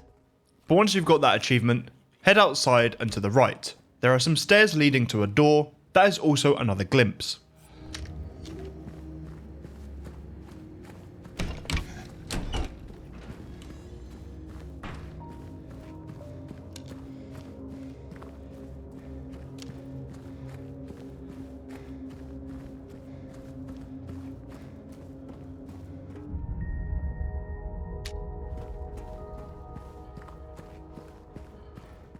From here, head to Octonus Fuels and collect the garage jack lever.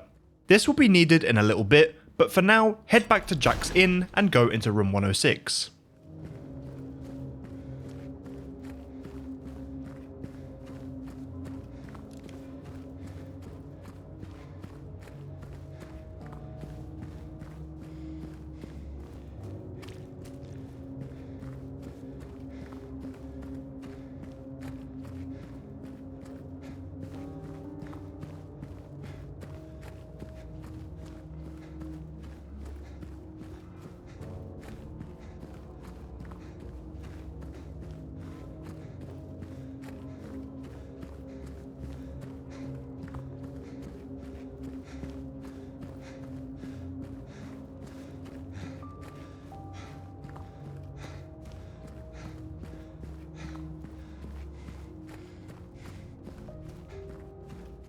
When you reach room 106, examine the symbol on the back wall and you'll get the achievement All Seems in Order. Now, head across the street and to the right, and into the garage using the jack handle from earlier.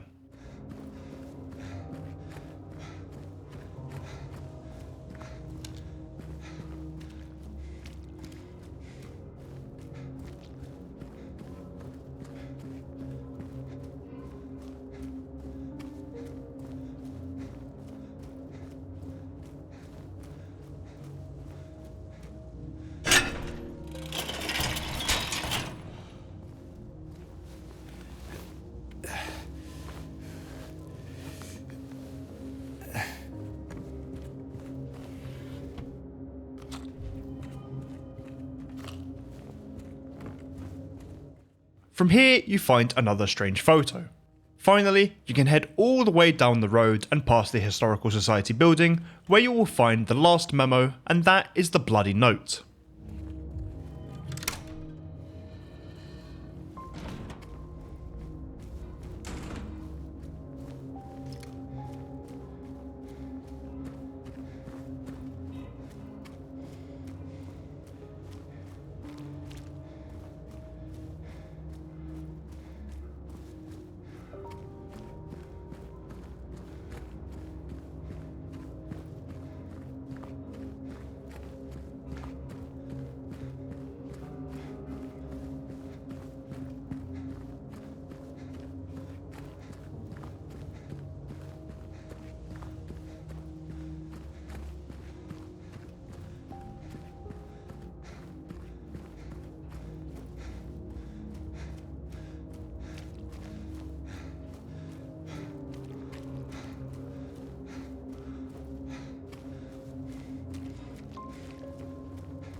Now you can head to the American Historical Society building, which contains one strange photo. Make sure to collect this before heading on to the next area. Double check to make sure you have all the collectibles and then save your game.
When you finally reach the bottom of this long staircase, you'll get the achievement Into the Abyss.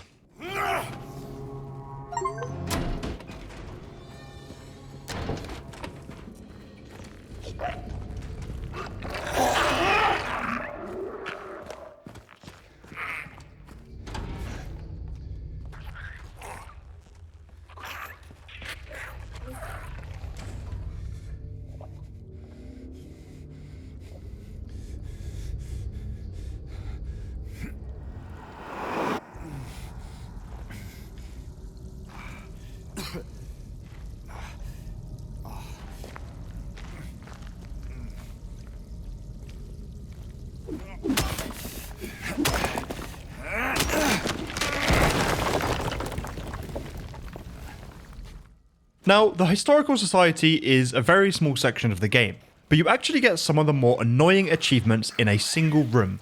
It's the room where the door is locked behind you after picking up the spiral writing key. This room contains an infinite amount of small bugs, which can be one-shot by any weapon as well as the stomp. It's in this room where you will farm the following achievements. Blunt Force Trauma, kill 75 enemies with melee weapons, that's if you haven't already. Merciless, finish off 50 enemies with the stomp attack, and if you want to get the stomp attack more consistently, make sure James's feet are right on top of the bug before attacking it. You can also get You Never Know, and that is to try and open up locked doors 50 times. You can just farm the same door that's in this room while waiting for the bugs to respawn. And then there's No Big Deal, which is to kill 75 enemies with ranged weapons.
Now, I ran out of ammo at 74 enemies, so I had to reload my save and kill an extra bug. You should also reload your autosave as well right after getting all of these achievements, so you'll get back all the ammo you wasted.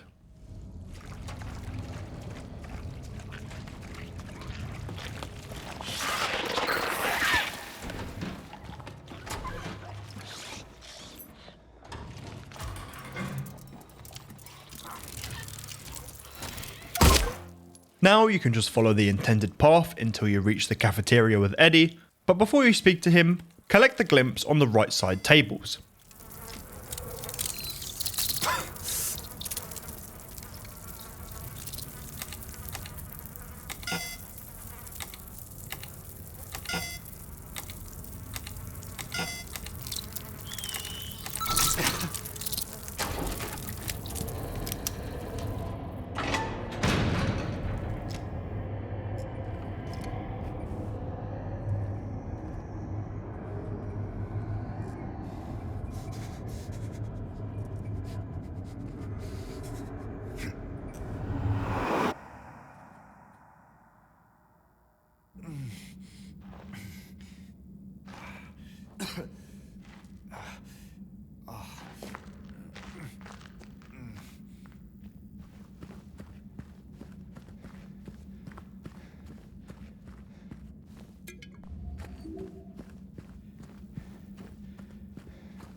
Now you can head into the armory, get the gun cabinet notice, pick up the prison map and save your game.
Now it's time to take on the prison. First step is to head to the chapel and pick up the heaviest weight.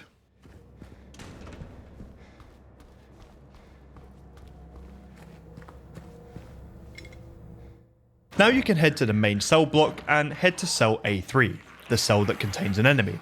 Kill the enemy and examine the wall on the right to get yourself a glimpse of the past.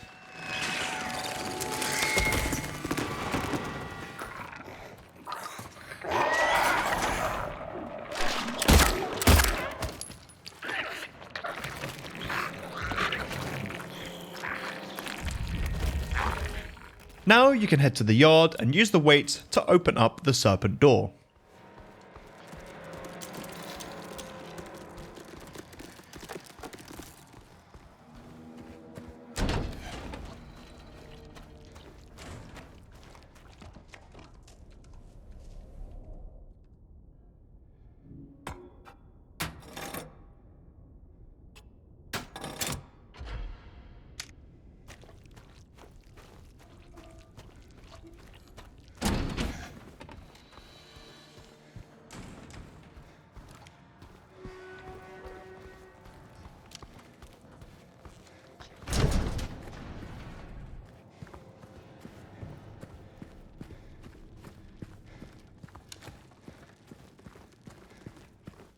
Once you have entered cell block E, head to room E4 and collect the family photo, which is actually a memo, not a photo, so don't get confused.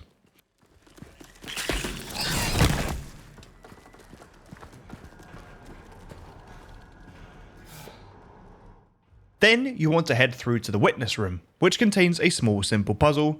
Make sure that all the switches are pointing up, and then pull the main switch.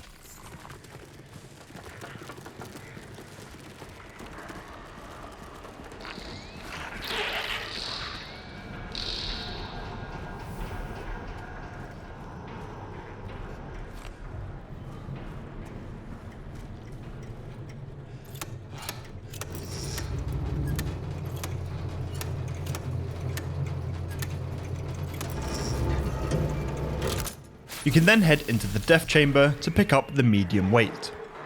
Now all the cells are open, head to cell E1 and smash through the wall, and when on the other side, go to E13 to pick up the strange photo.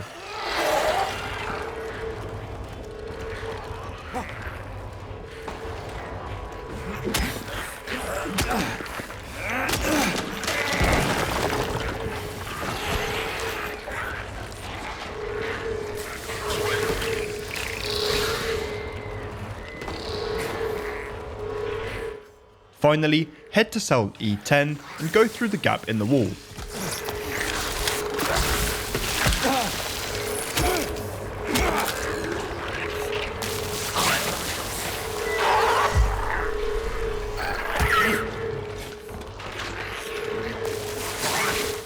This will lead you to the armory key and also back to the armory.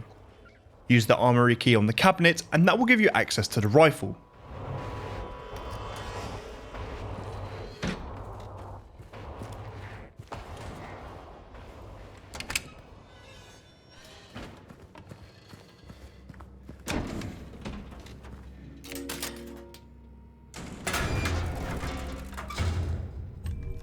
With the rifle collected, you can now head back to the yard, save your game if you feel like it, and open up the aux door.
As soon as you enter cell block D, go straight and there's the guard's letter on the left. Then turn around, head back to where you came from, do a left and go straight to the end into the guard's room. This is where you'll get the cell block D key.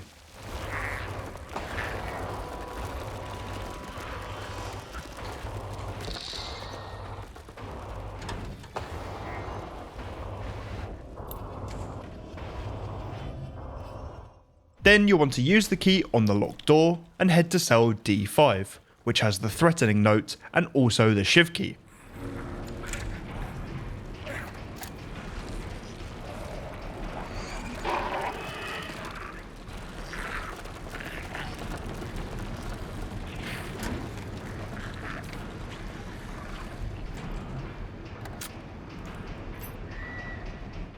Now you want to head back towards the office and use the shiv key on cell C4 and head to the toilets. There is a lot of enemies in that area, so I opt to just run past them, but you can kill them if you want to.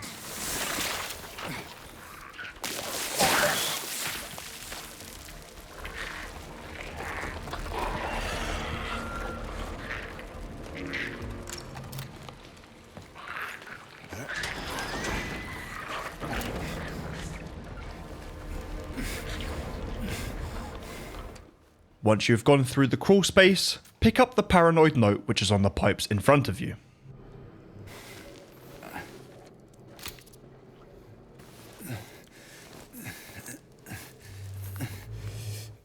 Once you reach the toilets, keep to the left and head to the changing rooms to grab the crumpled note and some more resources.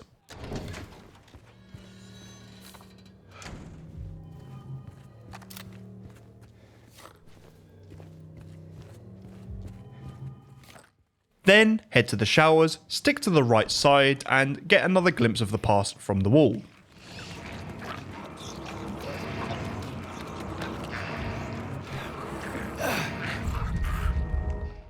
Finally, you can get the heavy weight from the hole in the wall before heading back to the yard.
Now it's time to open up the bore door. Open the door using the weights and then head there.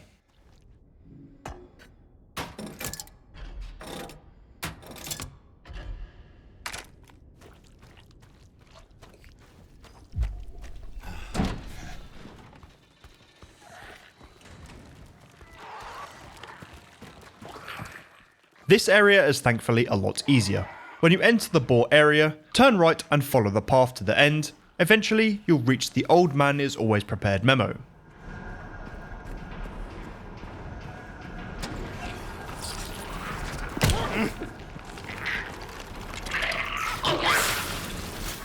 Next, head to the left side instead and into the visitation room. The last booth has a strange photo, so collect that and then continue on.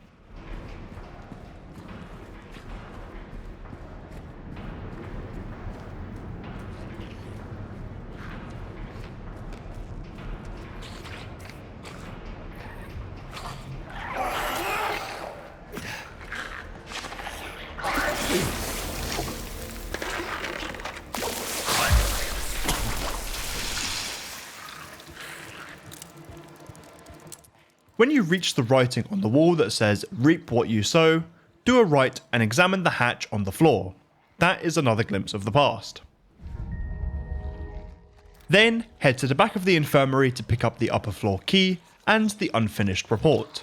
You could probably kill these nurses here, you should have plenty of ammo at this point and will have plenty more to come.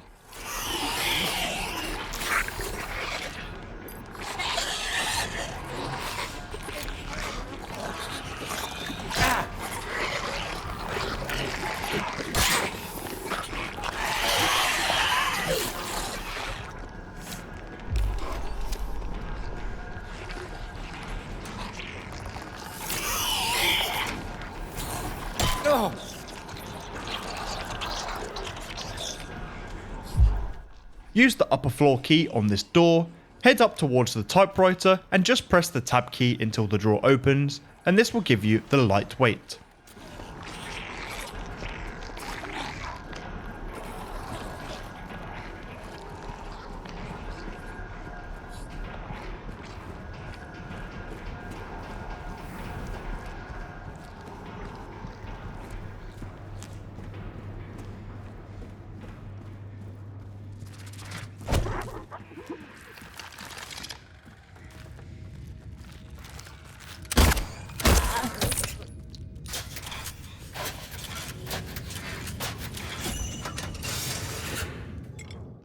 With the lightweight acquired, just head back the exact same way you came from, through the visitation room and reach the yard.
With 5 out of the 6 weights collected, you can open up the dove door.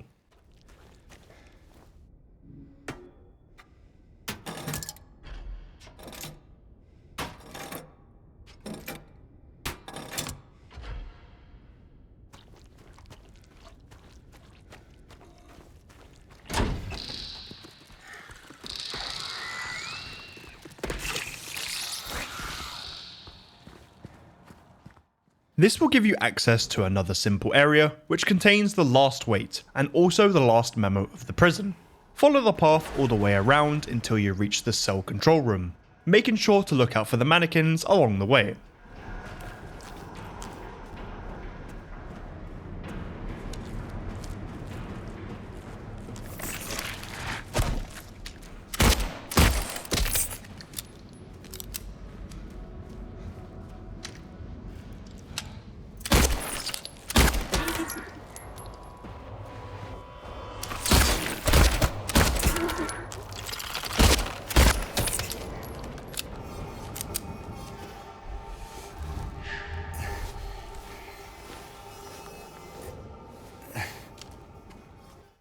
When you finally reach the control panel, be sure to unlock cell F6. Go inside, pick up the lightest weight, and then pick up the confession note on the wall.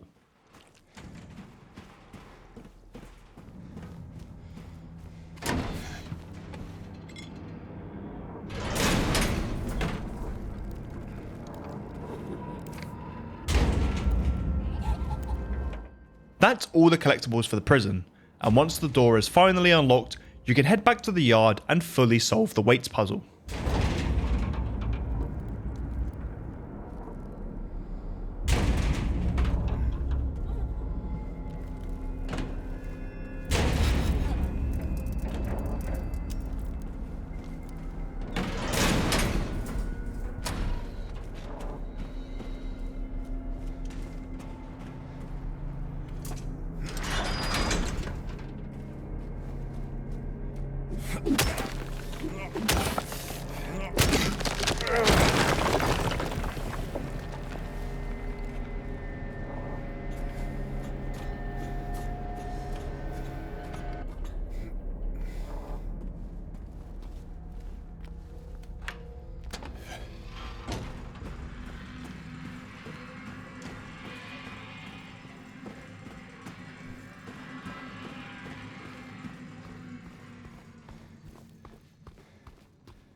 Balancing the weights will give you the execution lever.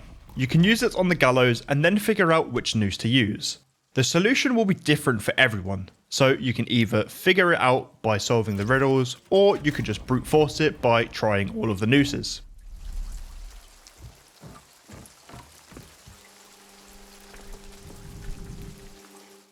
Once you've pulled the correct noose, you'll end up on a fixed path basically until you reach another boss fight. This time it's Abstract Daddy.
please.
Where would...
You'll get the achievement Unforgivable after defeating Abstract Daddy, and you can now enter the labyrinth.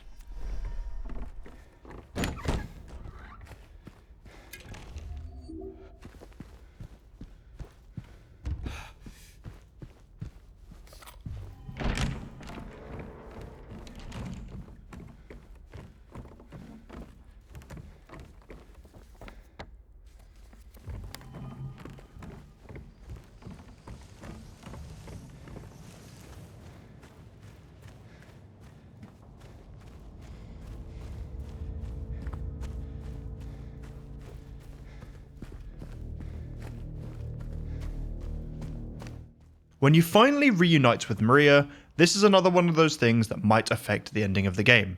When you get kicked out of Maria's cell, go straight back in and she'll begin to hum. Listen to the entire thing before leaving. And you should also do this after every time you come back to this area after beating one of the sections of the cube.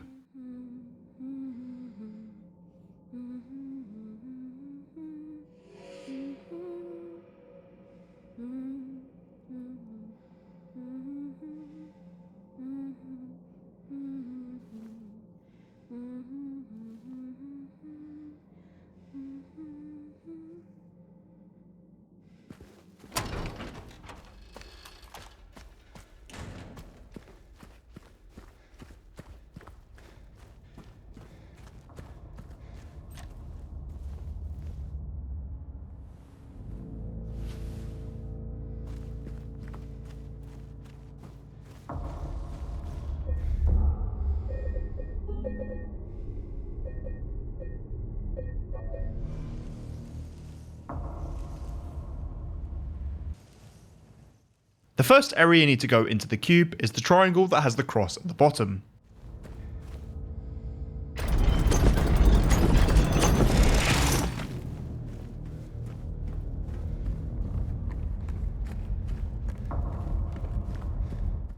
Head up to the top and use the door on the left to gain access to the rotten area.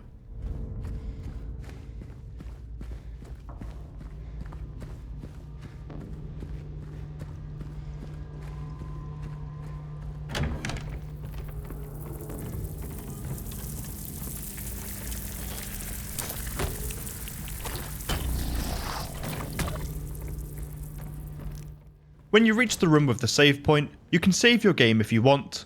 If not, head through the right door and do another right and smash through the wall. This will give you a glimpse of the past, which is the only collectible in this part of the labyrinth.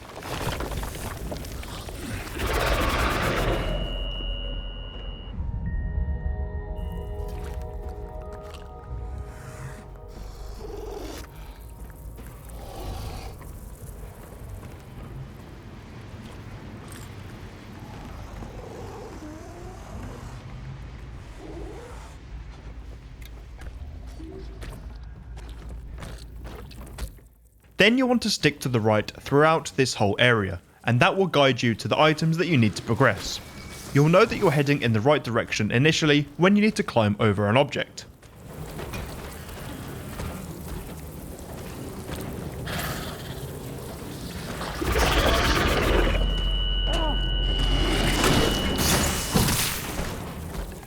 Follow the path until you reach the bedroom, put your hand through the wall and get the wick.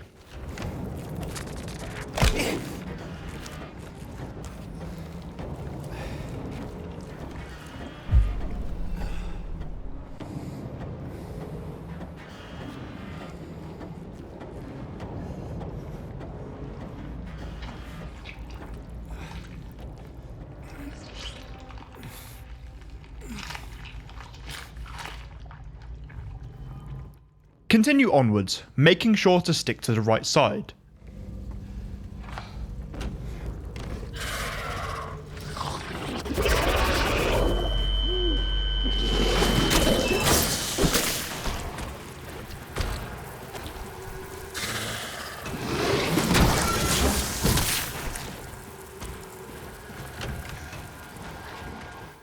Eventually, you'll get to a door to your right. Go in there, kill the nurse, and check the drawer for the iron key.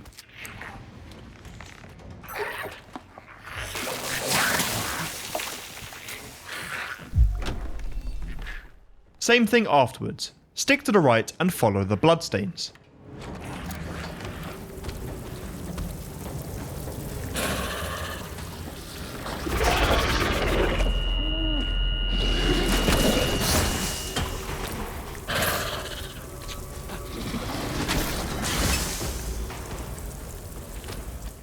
Eventually you'll end up in a room with a few enemies, some resources, and a gap high up in the wall. Clear out the enemies first, and then push the movable object in line with the window.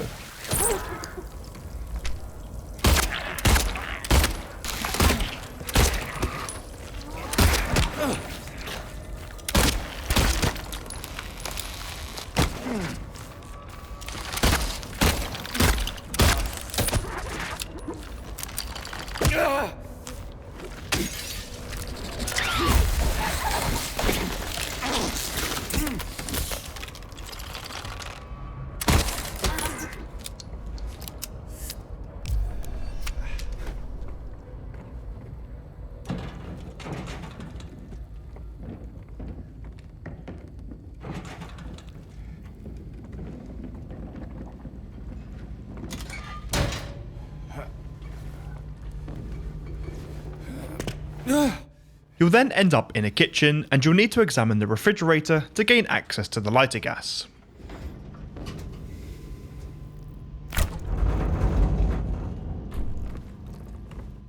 Continue onwards, sticking to the right once again, and you'll come across the door that needs the iron key.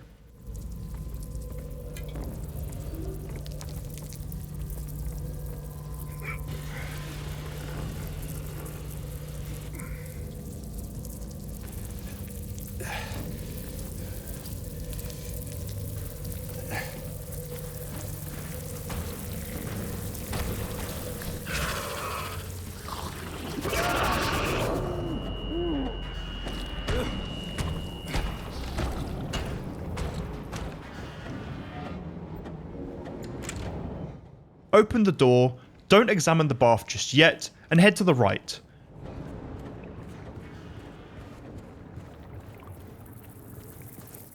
Use the valve to drain the water, and then get the lighter from the bathtub.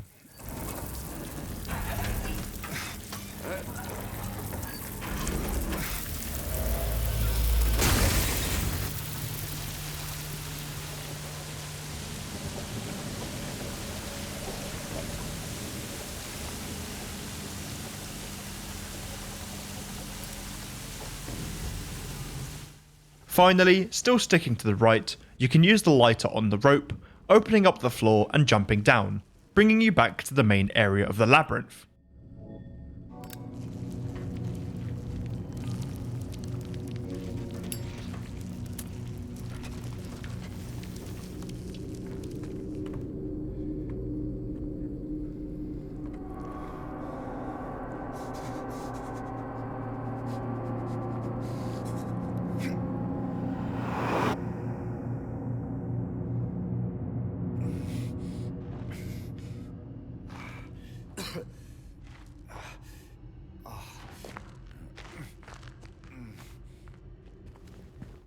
Now remember, before you save, go and visit Maria and wait for her to finish humming.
For the next rotation of the cube, make sure you enter the door that has the infinity looking symbol on it, and when you have the 3 doors at the end, go straight and enter the desolate area.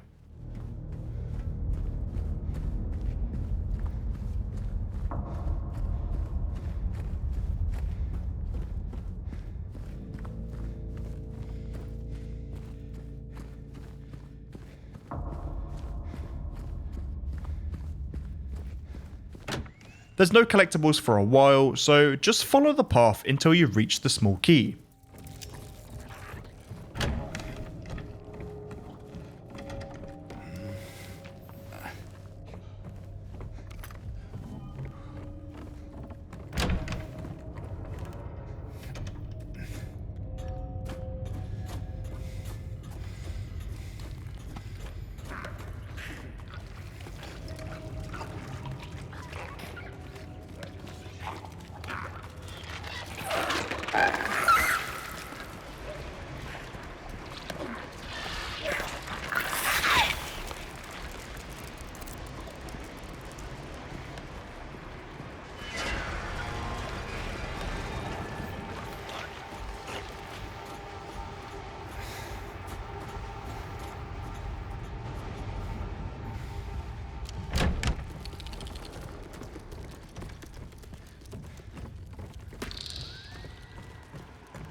Now that you've got the small key, turn left when exiting this room and go straight.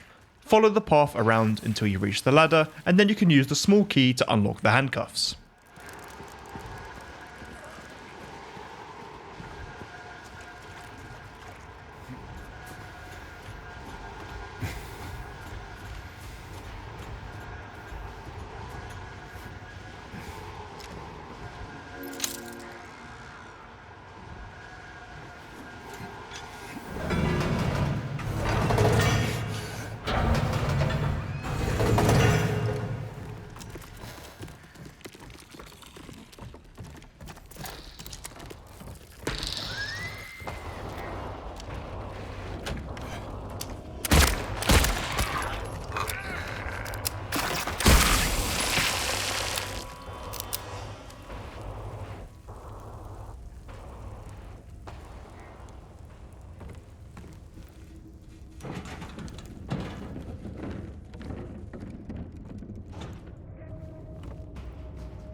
When you're entering the Pyramid Head area, start to go left, spawn in the Pyramid Head, and then go right as soon as you see the subtitles from James. Then head to the right, follow the path around and go through the double doors.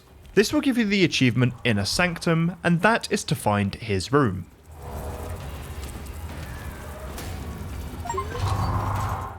Break the gap on the left side of the wall and climb up the ladder.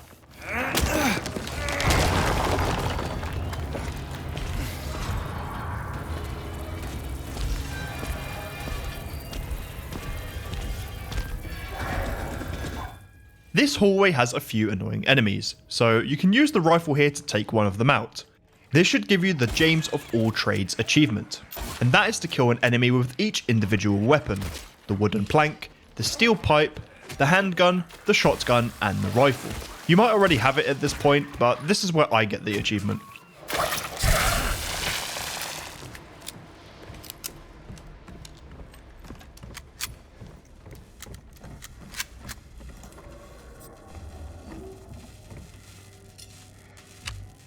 Once you've grabbed the wire cutters, you can head back to his room. But do a left when exiting the room and follow the path around and climb up the ladder on the left hand side.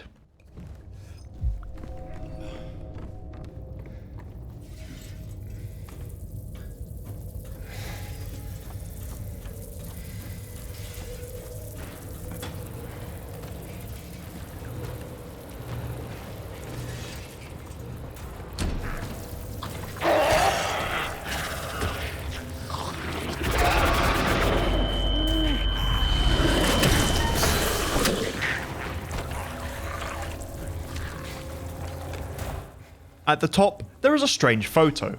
Grab that and then head back down the ladder and go towards the red light from earlier. This is where you will use the wire cutters.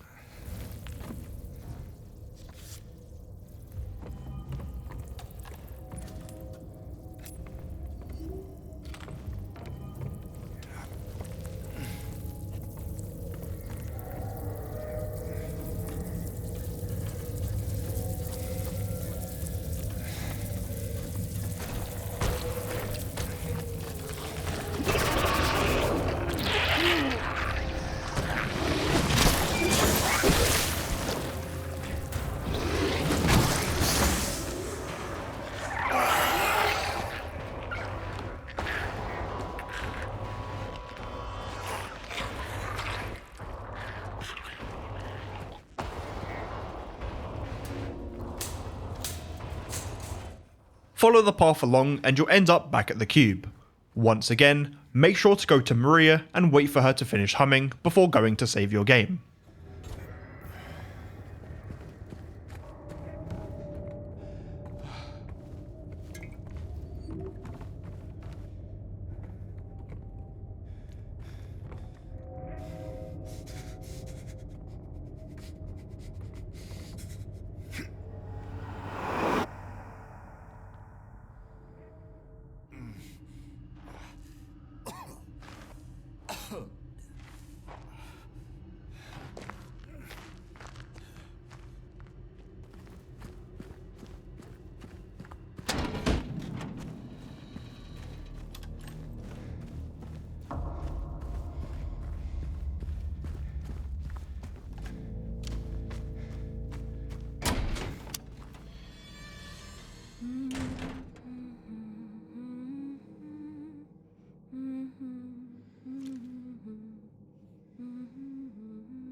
The final rotation of the cube is the upside down triangle with the cross at the bottom.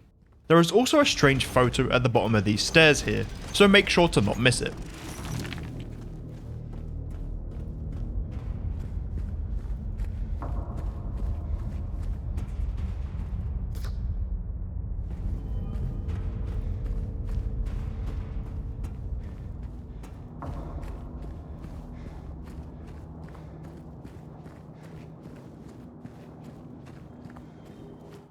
The next area is just a straight path with some combat.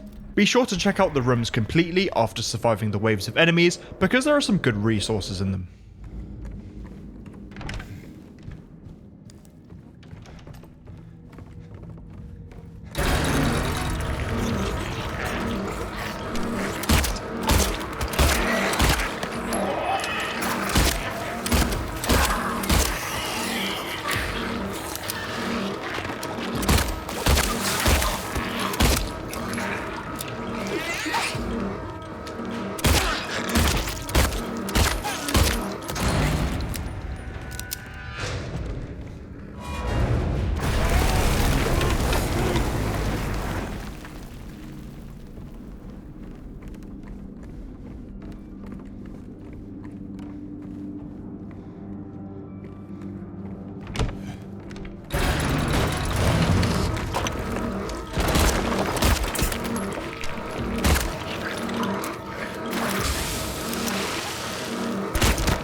Once you've returned to Maria, you can go in and out of the room a couple of times and have a good look at Maria.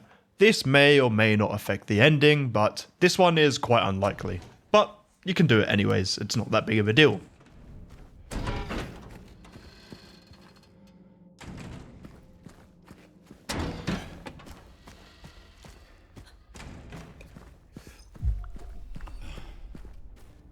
What the hell?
Grab the resources in the mini graveyard before saving, and then it's time for the Eddie boss fight.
Eddie is a very simple boss fight, just listen for him to approach and shoot him a few times with a gun of your choice.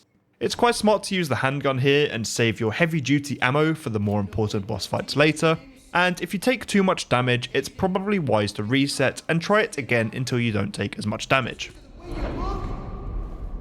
Yeah, I ran away after I killed that dog. But you know what? It was fun! It tried to chew its own guts up. Finally died all curled up in a ball. Then he came after me. I shot him too, right in the leg. He cried more than the dog. And now it's your turn, James.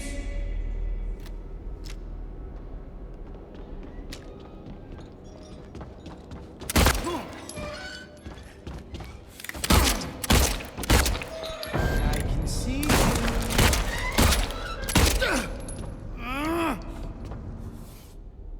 You'll die here, James.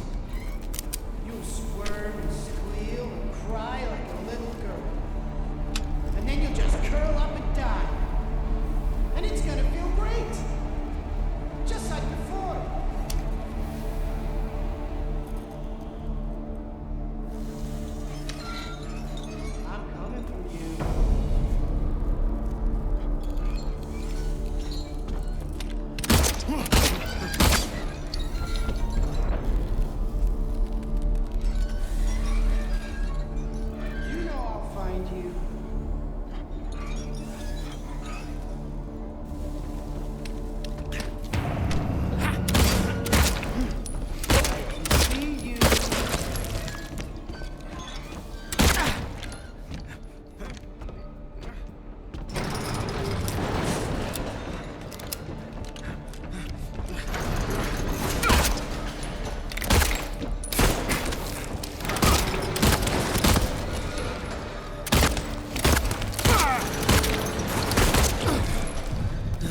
Once Eddie is dead, you'll get the achievement A Human Being.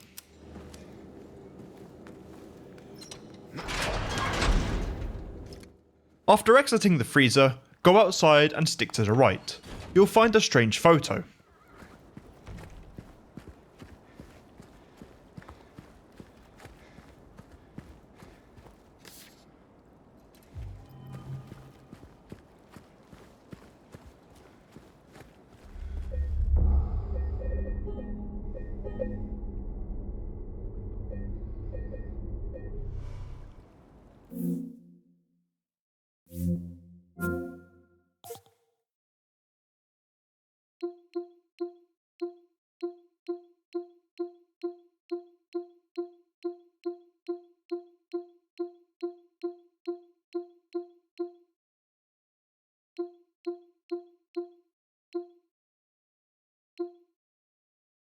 Save your game, and here it's time for the hardest achievement in the run, Scourge of Toluca Lake. And that is to spend 10 minutes on the lake. That's all you need to do, literally just spend 10 minutes on the boat on the lake. I usually like to keep these runs as unedited as possible, but I literally didn't touch my computer for 10 minutes and I'm just going to speed up the footage. If you do the same, you'll also get the achievement.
Upon reaching the Lakeview Hotel, you'll get the achievement Glimmer of Hope. But before entering the hotel, stick to the right, and when you reach this water feature, examine the box behind it for a glimpse of the past. You can then head inside, grab the map, grab the keys from reception, and save your game.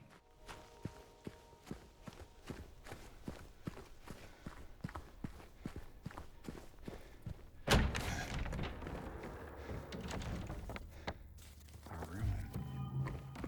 Mary.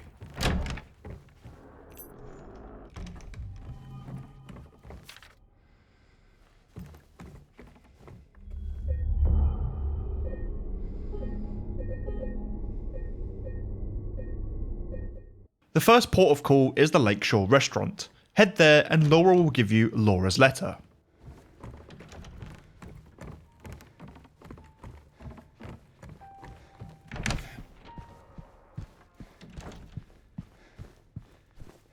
Did I scare you? Yeah, you did. Then you can head to the cafe. There's a key there for room 102, but you don't actually need it. The room just contains some resources. But there is a note in the room, but you need to smash through the wall to get it. This will give you the lost and found note.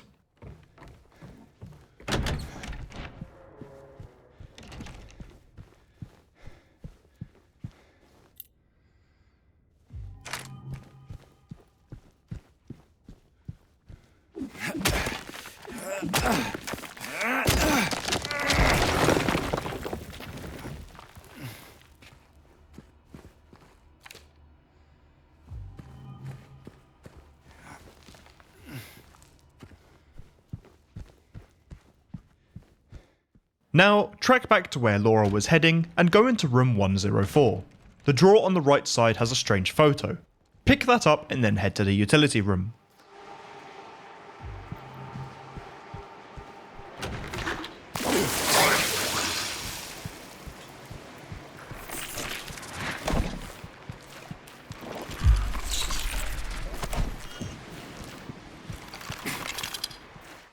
The utility room has the sunrise wing key. Collect that and then head back to the main lobby, go upstairs and use the key that you just got.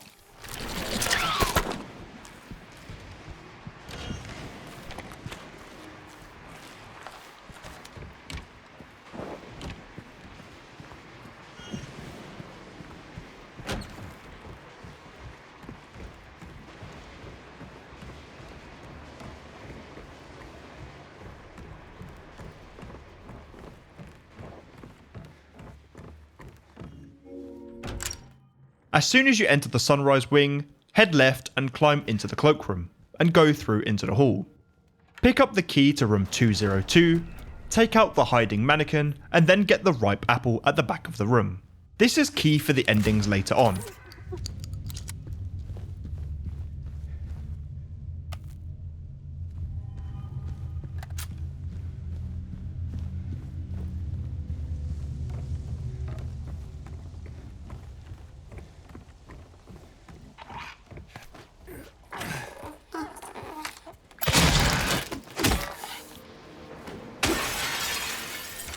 Head along the balcony outside and you'll end up in the sunset wing. Unlock the shortcut and make your way to room 212. There is a mannequin inside, but also an all-important glimpse of the past.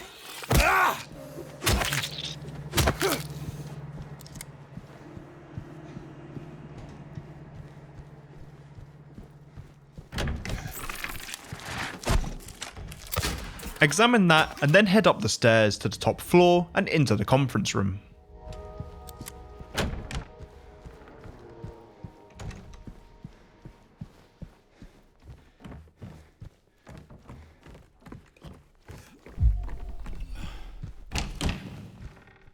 This room contains the cleaning staff note 2 and also the key to room 107. Before you go to room 107 however, head to the reading room in the sunrise wing.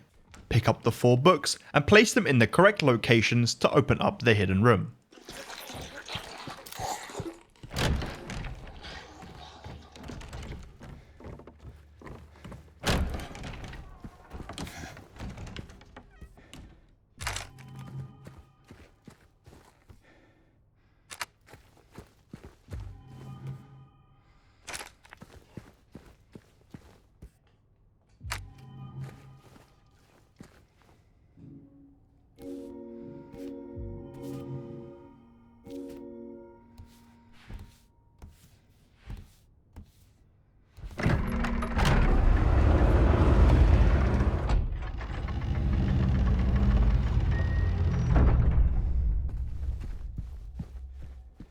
There are 3 memos in here and all of them are photos.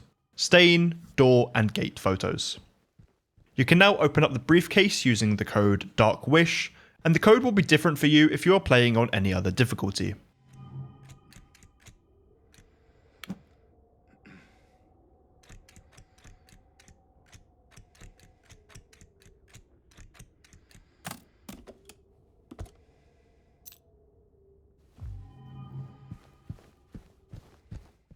Now head to room 202 on the same wing and use the key to open it.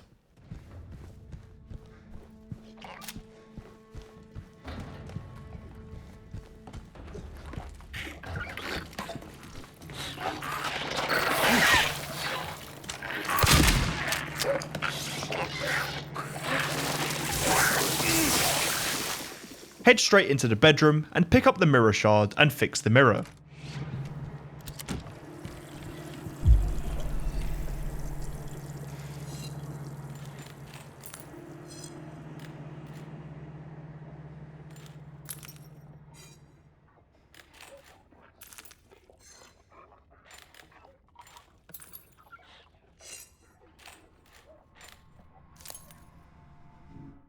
Now you need to make sure that you place the ripe apple in the slot. The rotten apple may mess with the endings. I haven't picked it up on my run, but if you did, make sure that you place the ripe apple.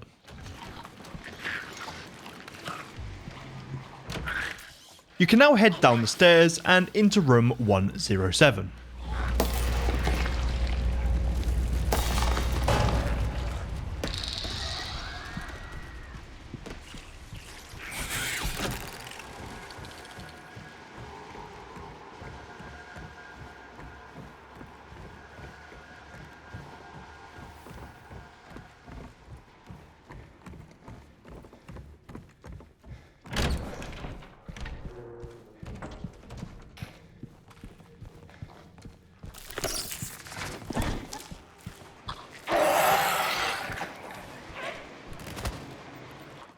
Cleaning staff note number 3 can be found on the table upon entry of room 107, and you can then head to the gazebo in the back of the garden and collect the fireplace key.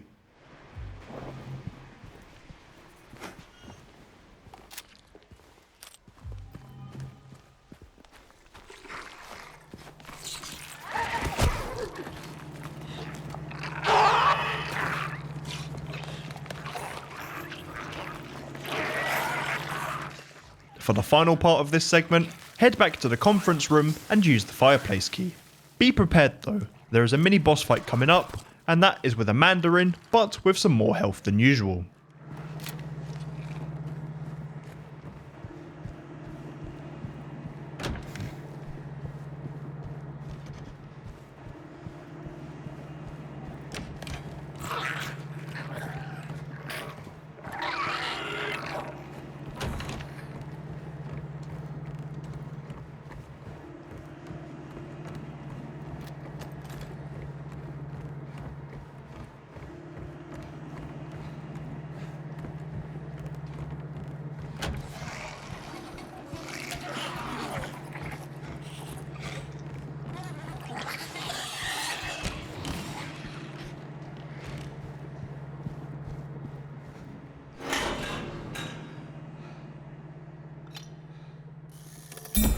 Use whatever weapons you like on this guy, just try not to take too much damage.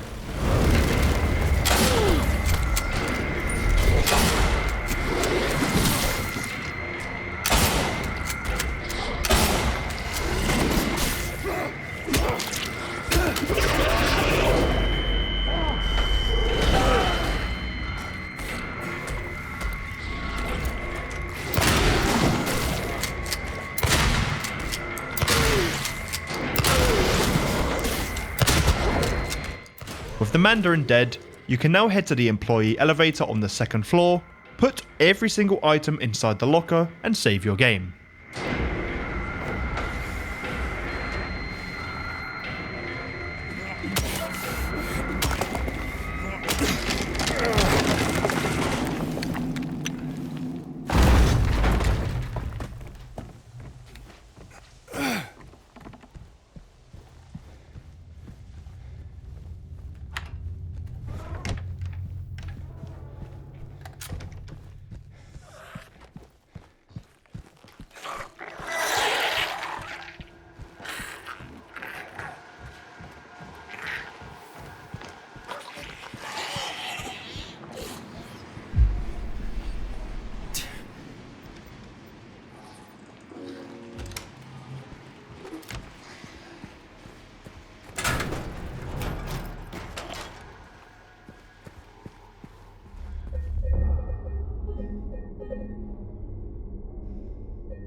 Now it's time to enter the employee section.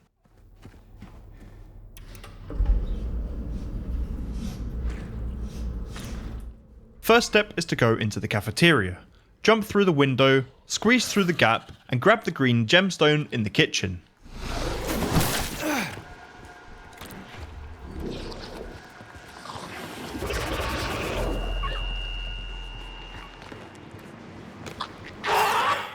There's also a very easy achievement you can get in the bakery, and that is by examining the bread. It's not a glimpse however, but it will give you the achievement, it's bread. Next is the pantry. Head in there, examine the glimpse and go to your left. The blue gemstone is in the refrigerator.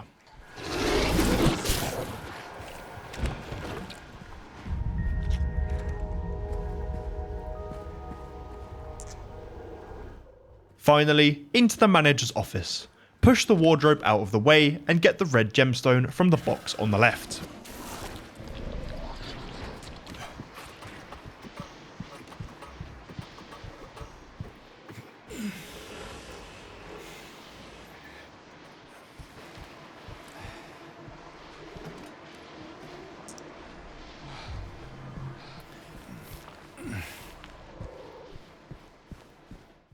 You can then put in the gemstones as shown on screen. This will give you the keypad numbers memo. You can open the safe without this, but this actually counts as a memo.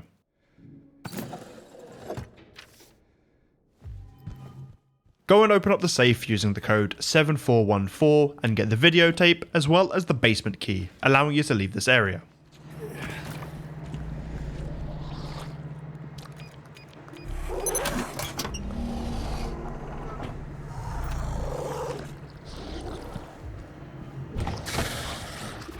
Head to the door with the red light and use the basement key.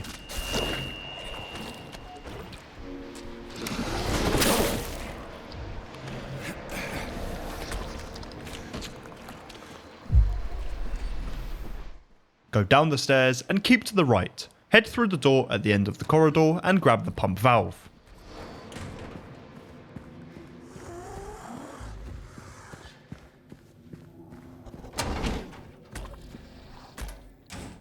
Back out of the room, keep to the right but don't go through the gap in the wall. Go through the next door on the right.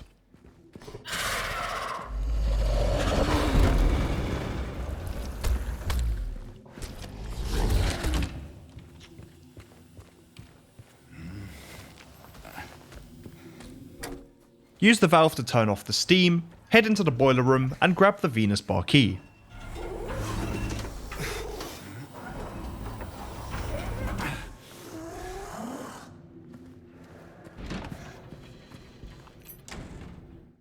Finally, exit the boiler room, grab the valve and use the Venus bar key on the door.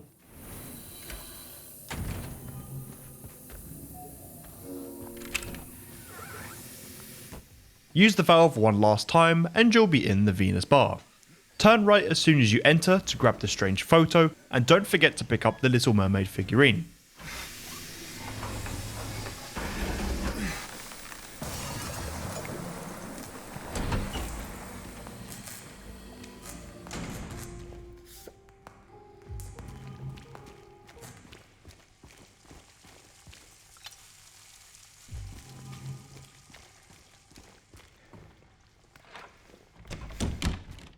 There's one more memo to grab in the normal part of the hotel, and that is in the utility room. You can now head back to the employee room to collect all of your items and save your game. Make sure you have all of the files, memos and glimpses because you're about to lose access to them if you don't have them already.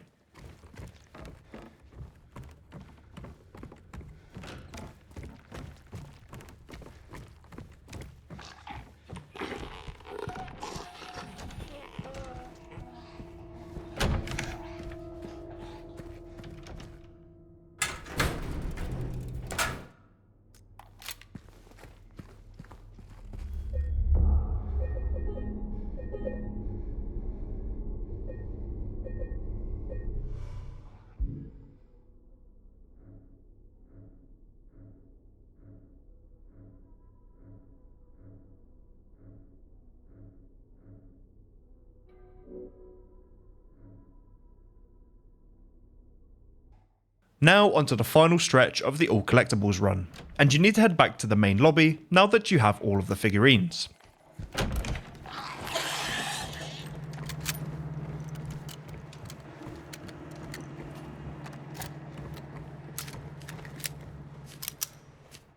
Use the ornamental key to open up the music box and place the figurines in the respective positions.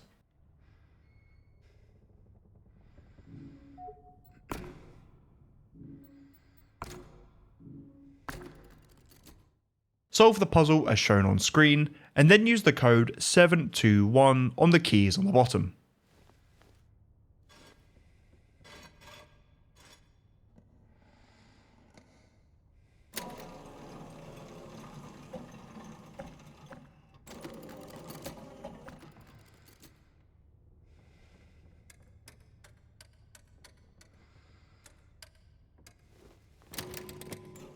This will give you the key to the 3F corridor.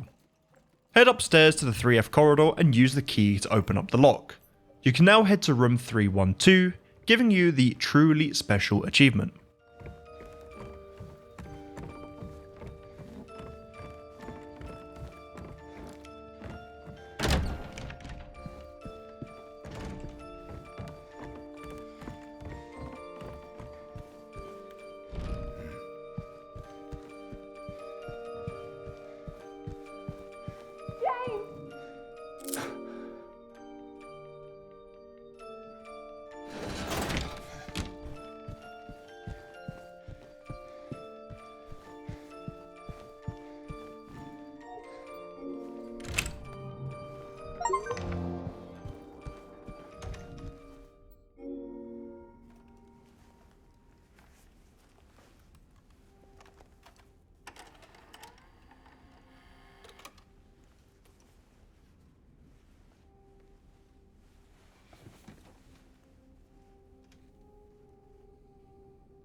The hotel will now transform into its otherworld counterpart.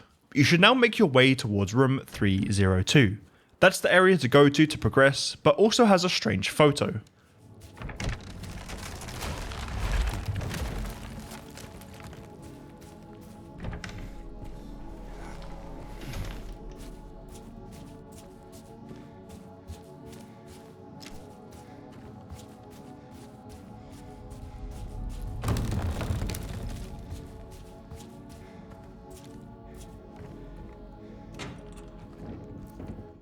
Move the car out of the way and go into the room to pick up the strange photo.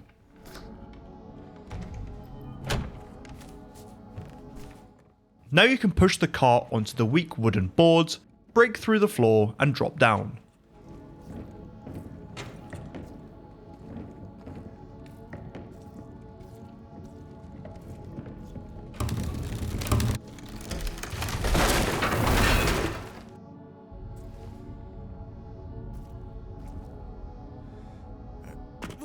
Follow the path until you reach the reading room, and if you've collected all of the glimpses till this point, this should be the last one on the sofa, granting you the Echoes achievement.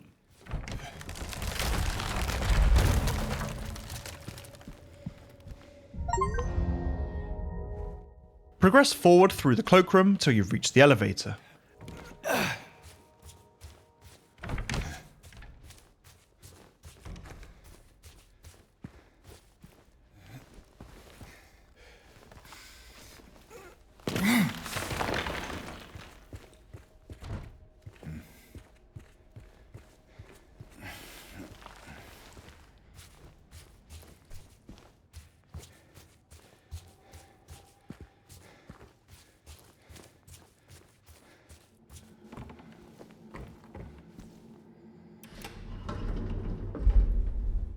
The elevator will start to take you down and then brake. Open up the door and you'll end up in the flooded basement.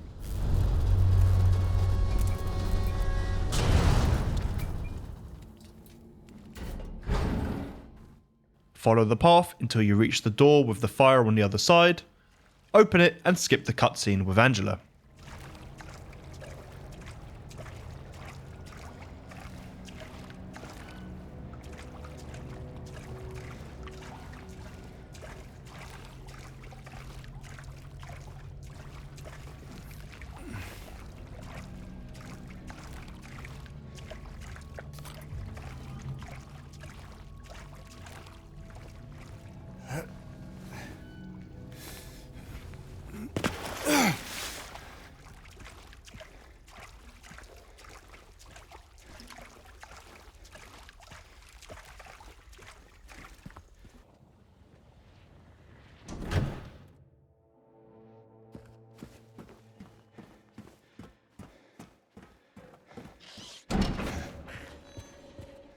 When you reach the top of the stairs and go through the door, take a right and go into the manager's office.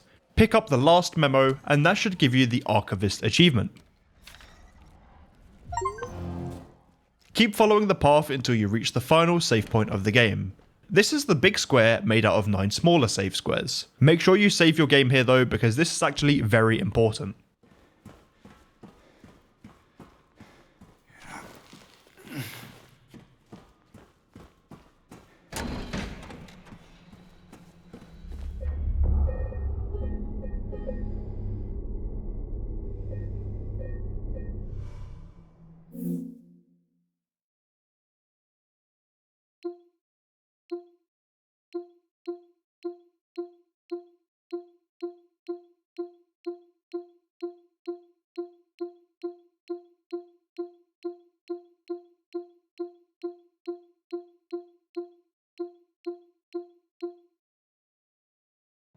From here, you want to fight both of the pyramid heads, keeping your distance, using the shotgun and rifle, and being careful not to take too much damage.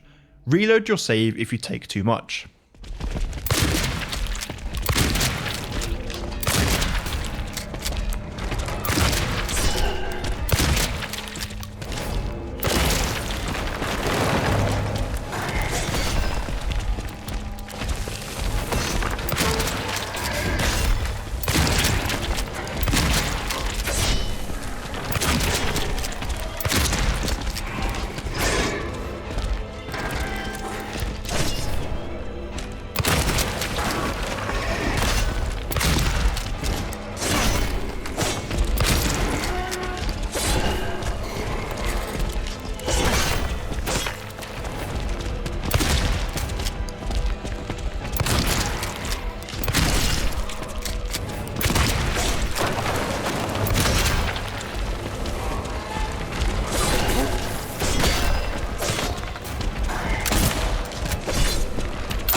With the pyramid heads defeated, you'll get the achievement Obsolete, and that is to destroy what you don't need. You now have a couple of things that will affect your endings: the choice of the door to go through, and listening to the long speech in the long hallway.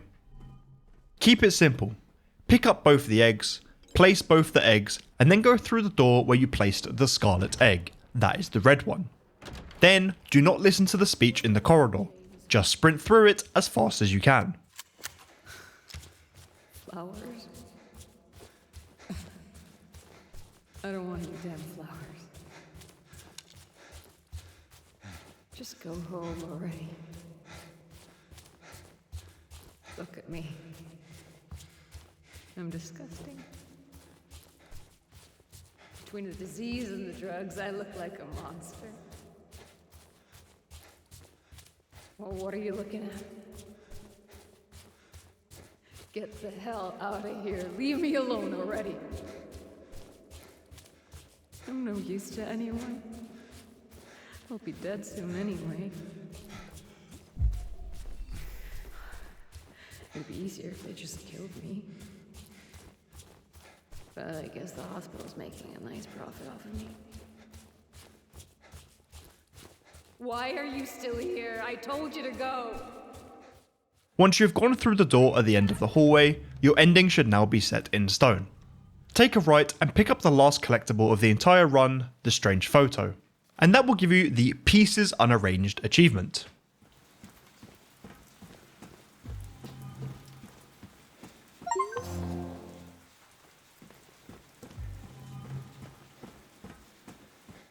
You can pick up all the items on the way to the boss fight, but you'll actually find out your ending before you start the final fight. I got the Leave ending, you probably will too, but do not panic. You should be able to get the Maria ending shortly afterwards if you've done everything correctly.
Now that the boss is beaten, you'll get your first ending as well as a multitude of achievements.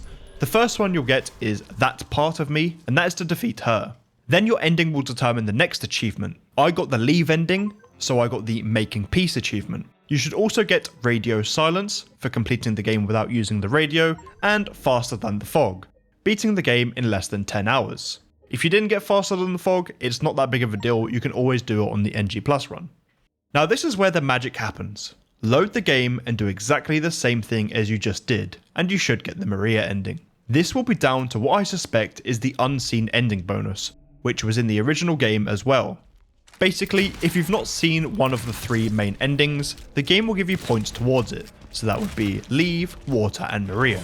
Since I've already got the Leave ending, the Maria ending and the Water ending will gain an extra point. And also, if there is a tie break between 2 endings, the game will give you the ending that you have not seen yet, basically giving the Maria ending 2 extra points.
What do you want, James? Flowers? I don't want any damn flowers. Just go home already. Look at me. I'm disgusting. Between the disease and the drugs, I look like a monster. Well, what are you looking at? Get the hell out of here. Leave me alone already. I'm no use to anyone. I'll be dead soon anyway. It'd be easier if they just killed me. But I guess the hospital's making a nice profit off of me. Why are you still here? I told you to go. Are you deaf?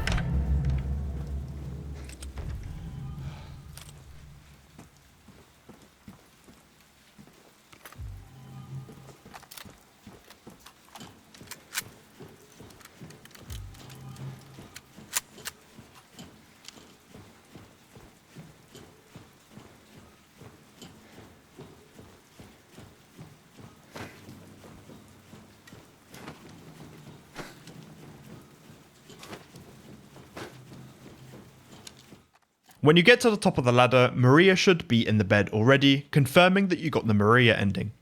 Once you have defeated the boss, you'll get the Vicious Circle achievement.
That's the hard part over now. You've got all the collectibles and should have at least 2 of the endings. Now will be the New Game Plus playthrough, where you will get the 4 remaining endings and use only the chainsaw for the melee only achievement. There won't be too much commentary for this playthrough, but I will point out anything relating to getting the water ending or any of the locations of the New Game Plus ending items, and where to use the blue gem for the UFO ending.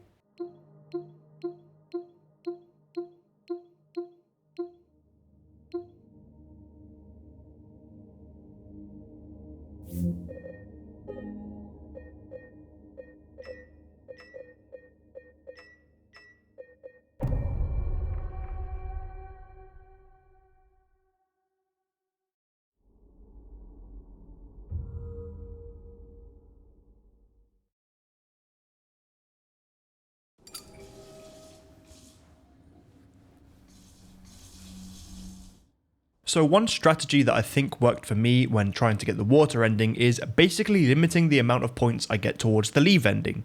If the points system works the same as it did in the original game, overhealing will grant you extra points towards the leave ending. So I would advise you to not use any syringes and to only heal when you really need to, and never heal to full health if you can avoid it.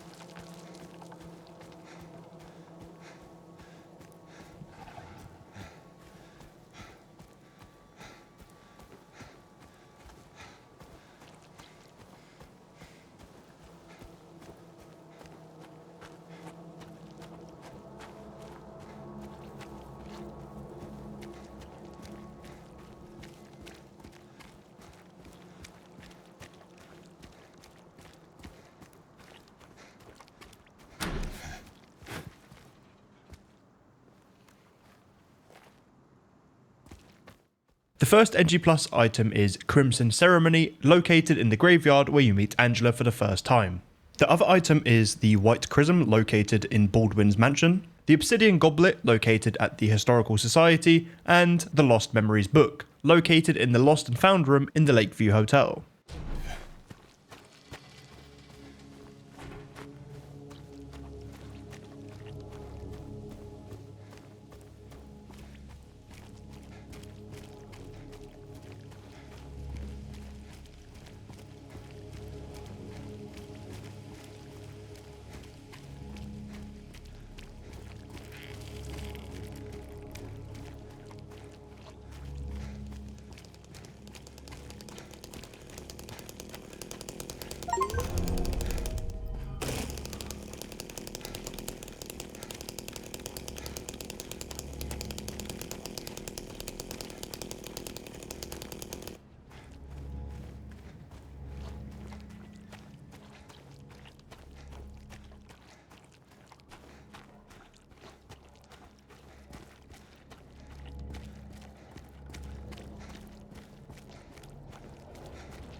Hello? Anyone in here?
Hey, wait.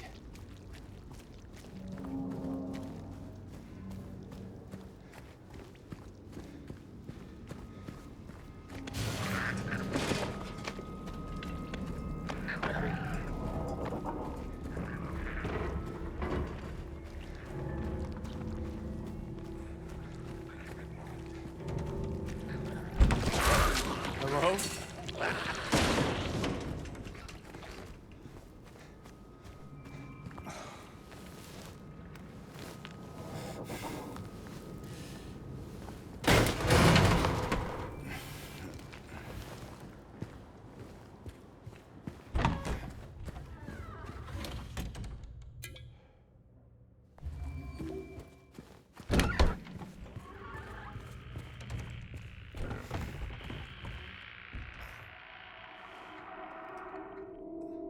Stay back.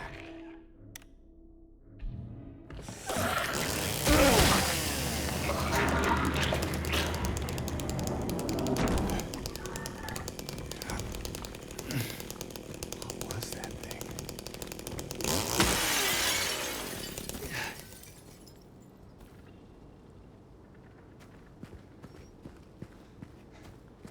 Where are you, Mary?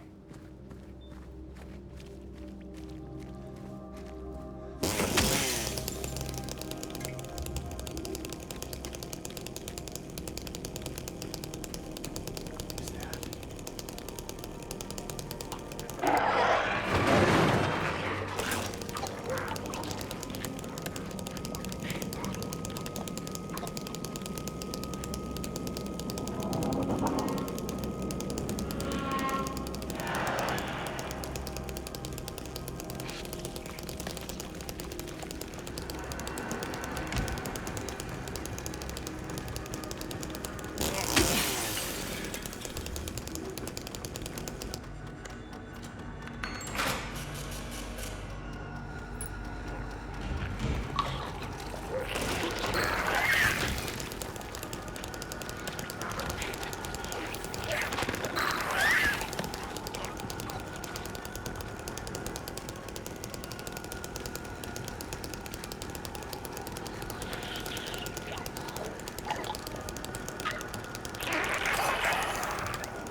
The next two items are needed for NG Plus endings. The first item is the first part of the dog key located in the back of the pet store. The second item is the blue gem, located behind this bit of glass in the jewelry store. You will need to examine the blue gem 4 times in specific locations in order to get the UFO ending. The locations that you need to examine the blue gem are as followed: the rooftop of Saul Street Apartments, the pier after you meet Maria for the first time or just as soon as you reach the pier, as soon as you land the boat at the Lakeview Hotel, and finally in room 312 in the hotel. I'll point them out to you again when we get closer to them.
When you hear these alien-like noises on the rooftop, examine the blue gem. You should get some beams of light coming from the stone, and once that's done, you can continue the run.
Hello?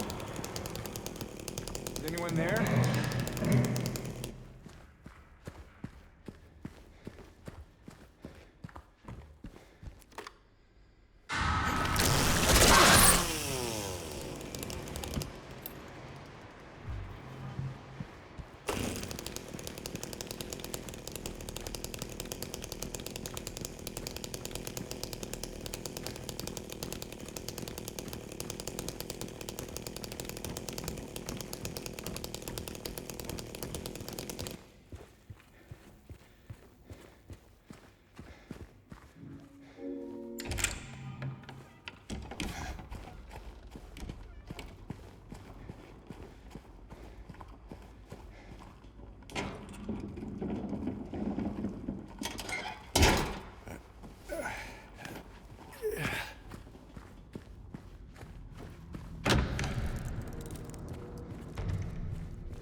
kid doing here?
Who's there? It wasn't me.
Once you have solved the coin puzzle, make sure to put the man coin in the slot where it asks who is to blame.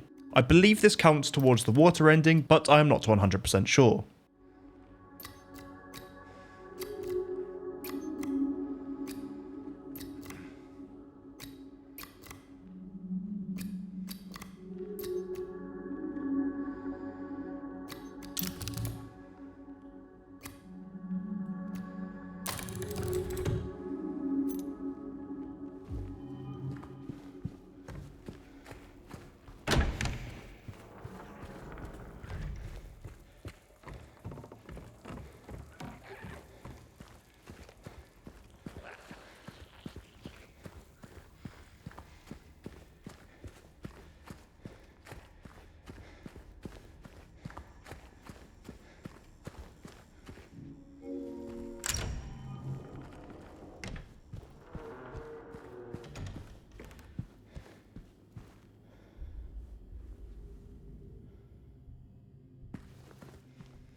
When you reach the pier, examine the blue gem to work towards the UFO ending.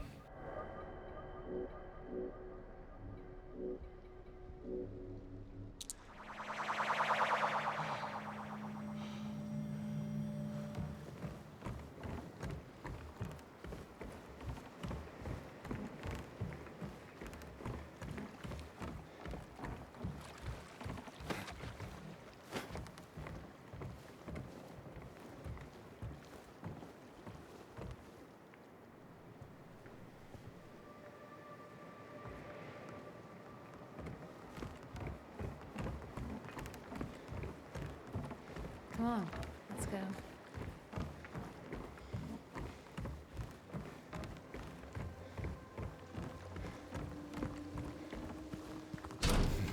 Through here. This place we're going to, what is it exactly? Used to be kind of a special place for young couples in these parts. I think it's easier if I just show you.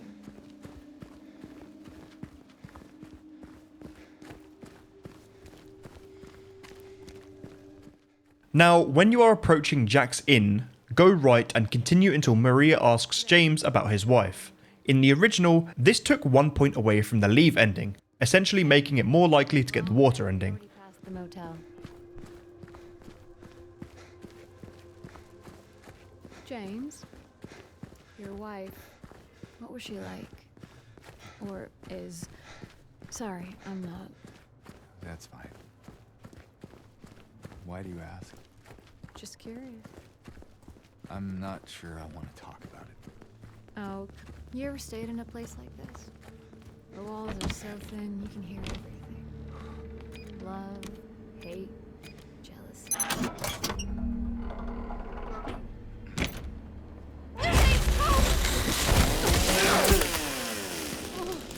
Oh, glad you were here.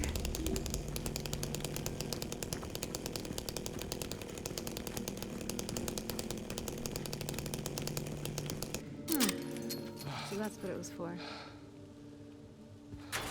Yay! The White Chrism is located straight ahead, outside Baldwin's mansion.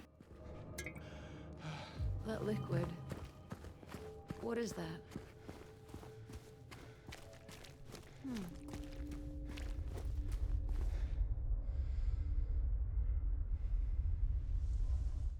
From here, you want to stick to the right, looking for the gate that has the dog bone symbol on it. This is where you will find the second part of the dog key.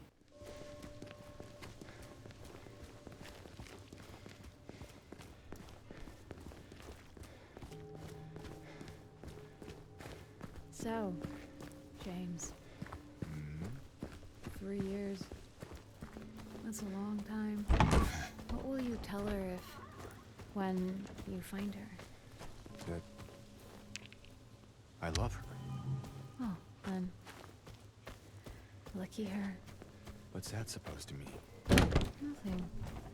Like I said, 3 years is a long time.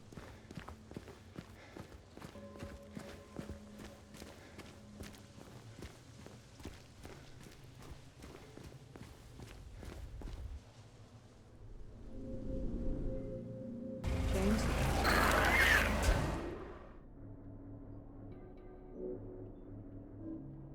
Stay close.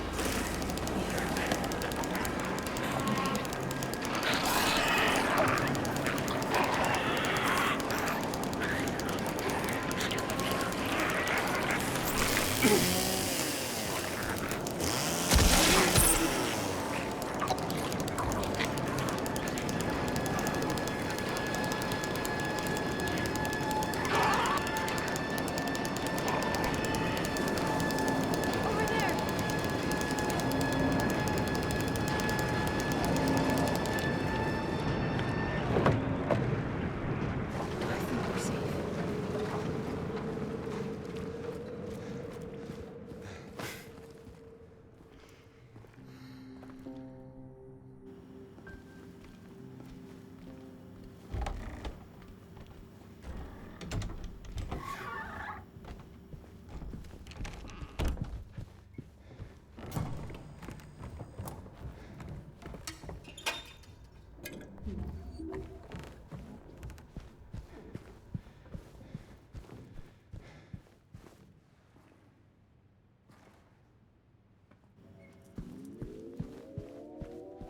let me know when you want to move on.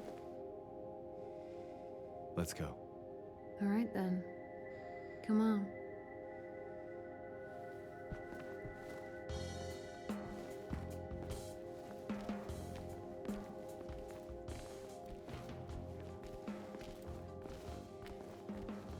We shouldn't have stayed here this long. Hey, it's okay. We're almost there anyway. Good. No more delays. I need to find Mary. Well then, let's hope you will.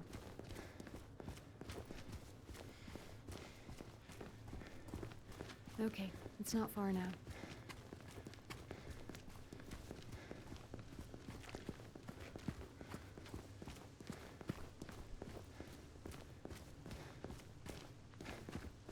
Look, we're on the other side of that chasm. Some detour. But hey, at least we're here.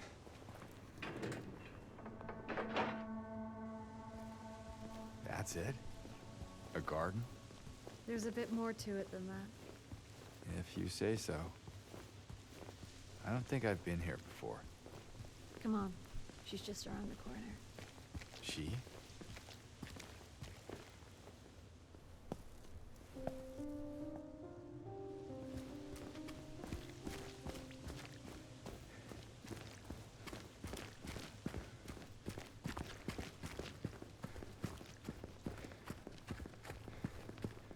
I think it came from inside the theater.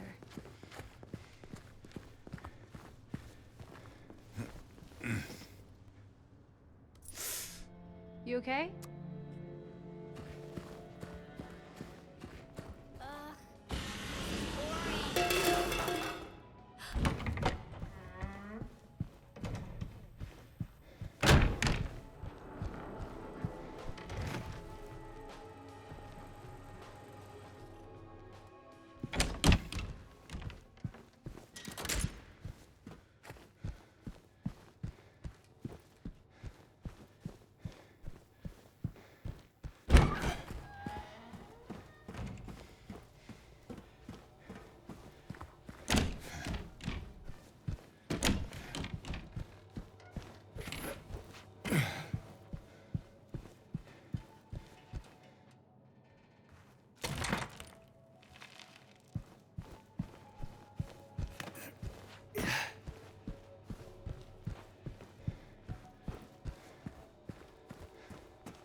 Laura, stop! It's dangerous!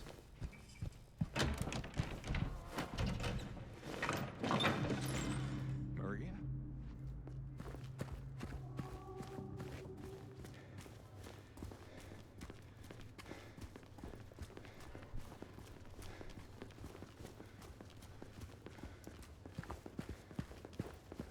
James, look.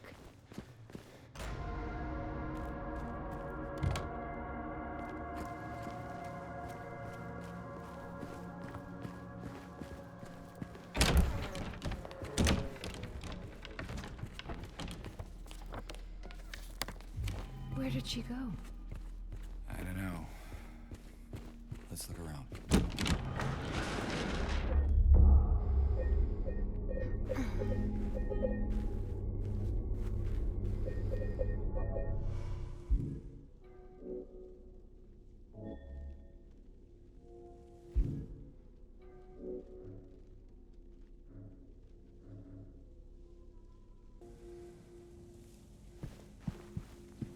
Looks like there is a key in there. No combination, though. We should look around. It might be written down somewhere. What is it? Basement. Ah, just when I thought things couldn't get any creepier.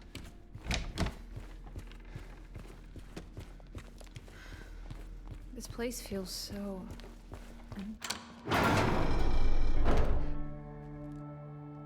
Why would she run from us? I don't think she likes me very much. But why?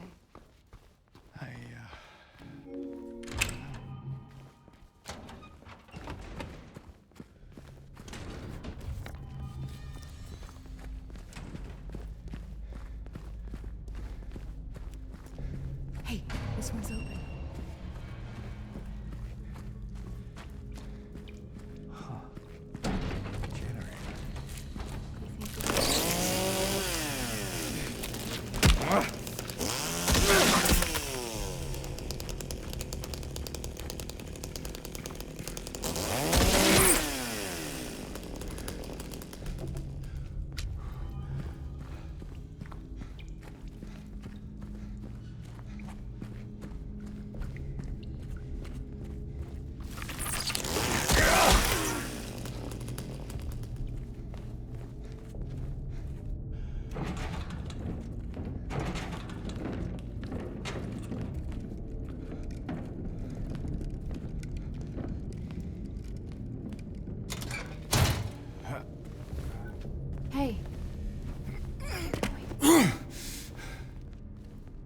Don't worry. I'll be right back.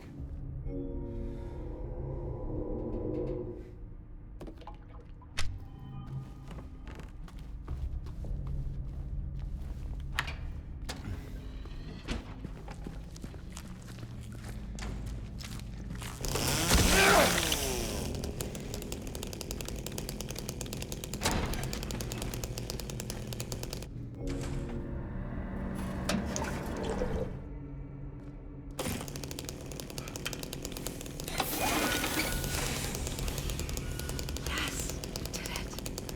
Let's check out that elevator.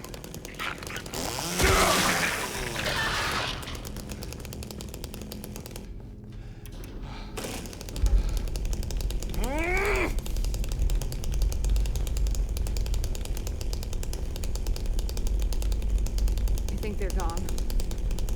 For now. You trying to blind me, James?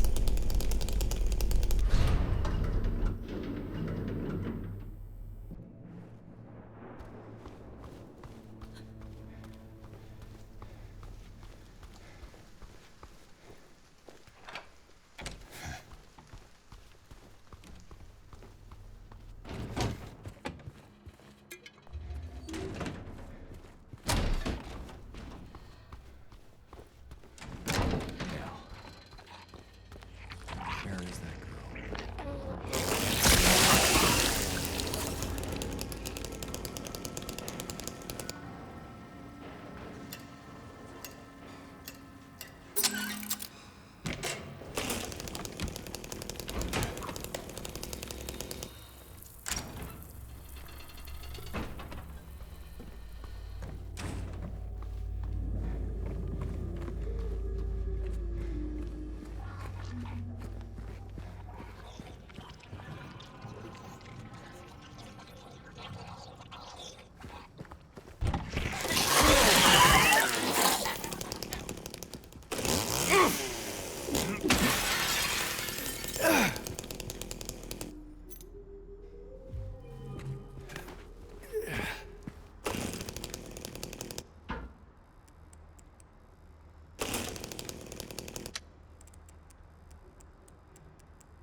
So for this part of the hospital, you don't have to finish all 3 sections. You only need to do the section on the left to get the lapis key.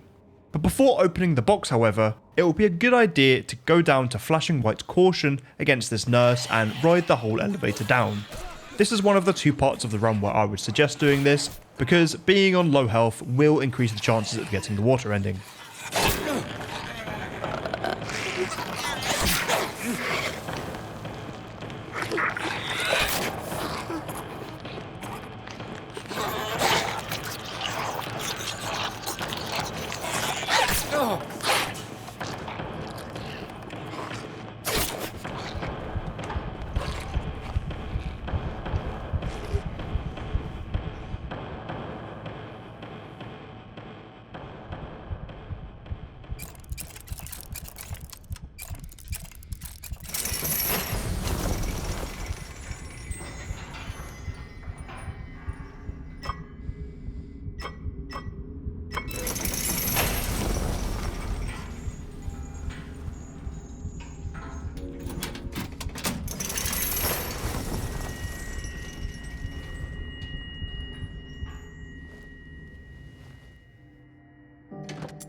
Tuning in. Welcome to another exciting edition of Trick or Treat, where you answer our questions correctly and win a prize beyond your wildest dreams.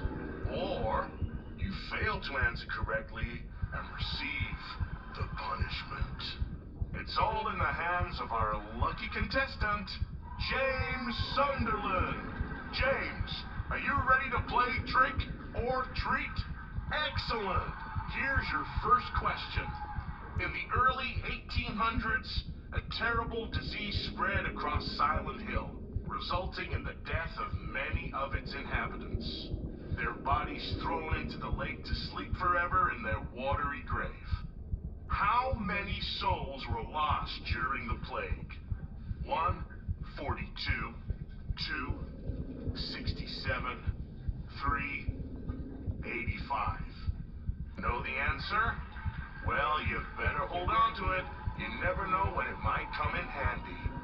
Now, on to the second question. Follow Sanders Street heading east and further on to the outskirts of town. One and only one road will take you towards the lumberyard and the cemetery. What is the name of that road? 1. Bachman Road. 2. Munson Street. 3. Wiltsea Road. Did you get that?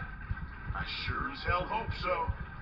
And for a third and final question, Silent Hill witnessed a gruesome murder a few years back. A brother and sister were playing in the road when they were attacked and chopped into pieces with an axe. Torn flesh, smashed bones, splattered blood. What a terrible tragedy. What a gruesome end to such innocent lives. One of the victims was a local boy named Billy Locay.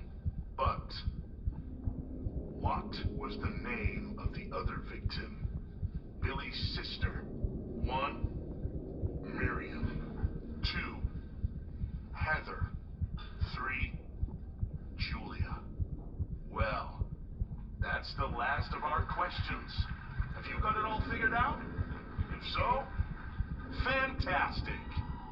The time will soon come to collect your prizes. But be careful. If you're wrong, well, looks like that's all the time we have for today, folks. Thanks for tuning in. See you somewhere, sometime, in sickness or in health. Bye-bye. What the hell was that?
James!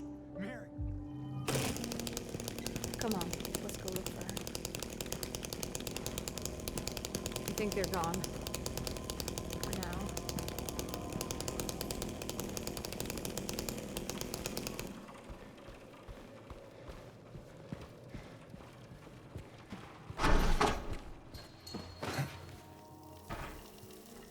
What the hell is that? Well, what do you know? A stroll in the rain. How romantic. Maria. What are you talking about? I'm trying to keep things light, James. Just humor me, okay? Yeah. Sorry.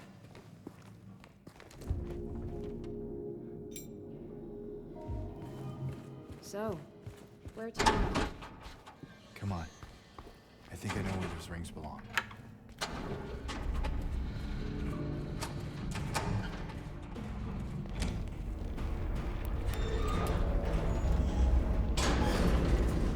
You trying to blind me, James?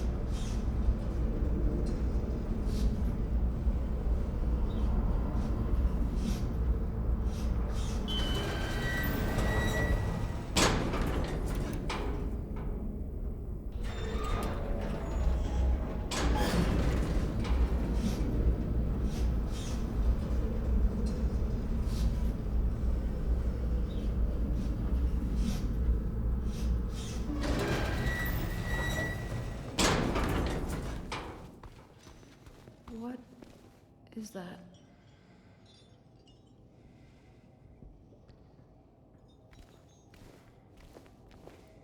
James? What's wrong?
There! An elevator!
Laura, please, wait!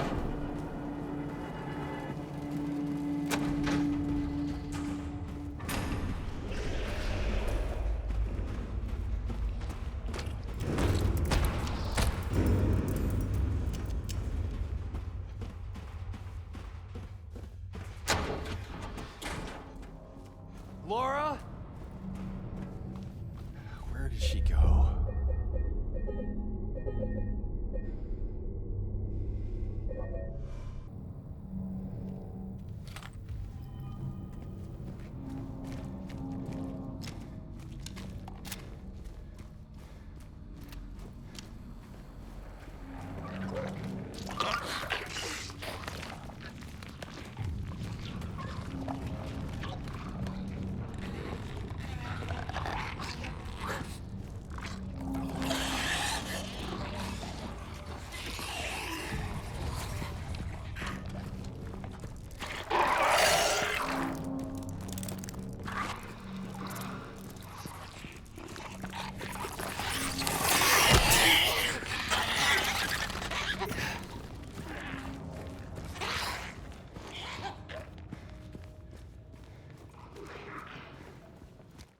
If you remember in the first run, I mentioned about the note on the wall in Neely's bar that you should not examine. Well, this time you should examine it. In the original, reading this message would give you a point towards the water ending.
When you enter the Historical Society, head left and collect the Obsidian Goblet. That's the 3 items that you can collect for the Rebirth ending up till this point. You won't need to worry about anything towards the Rebirth ending until the very end of the game now.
Do you know what it does to you, James? When you're hated, picked on, spit on, just because of the way you look? Yeah, I ran away after I killed that dog. But you know what? It was fun. It tried to chew its own guts up. Finally died all curled up in a ball. Then Hugh came after me. I shot him too, right in the leg. He cried more than the dog. And now it's your turn, James.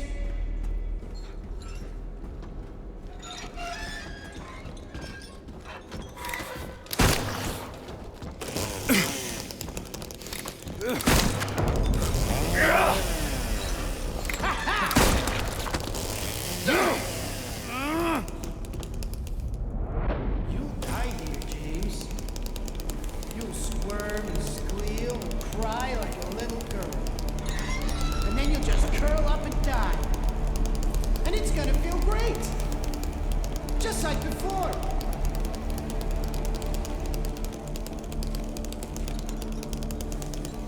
I'm coming for you.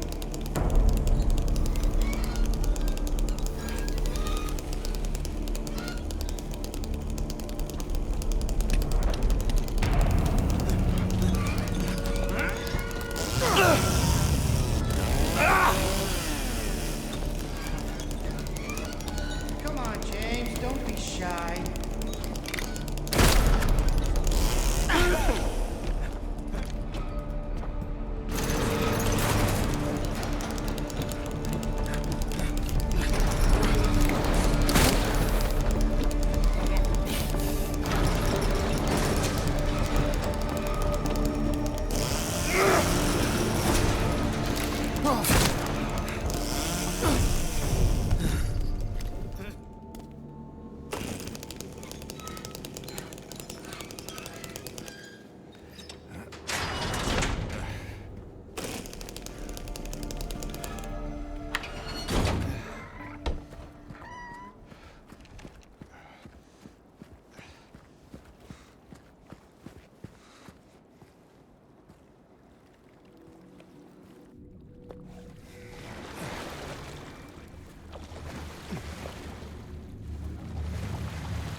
Once you park the boat and reach land, the alien noises will play and you can examine the blue gem once again.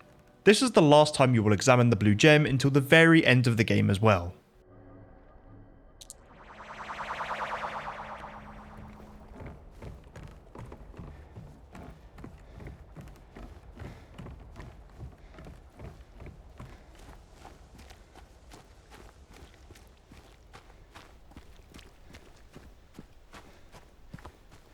This place hasn't changed at all. Now before you enter the hotel, make sure you pick up the rotten apple. You'll be using this apple instead of the ripe apple when you solve the mirror puzzle.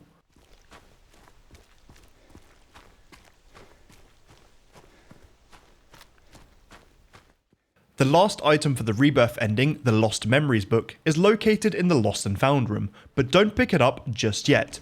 This will stop you from getting the water ending, because when you finish the game with all 4 Rebirth items, that is the only ending you can get.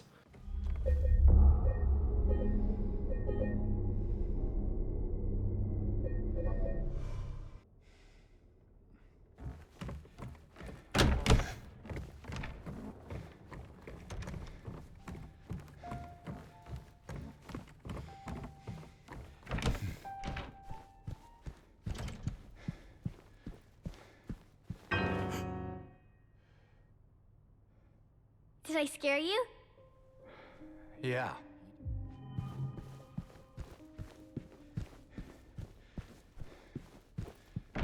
Laura. It's gotta be somewhere.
Now that you've finished the majority of the hotel, save your game, making sure you haven't picked up the Lost Memories book.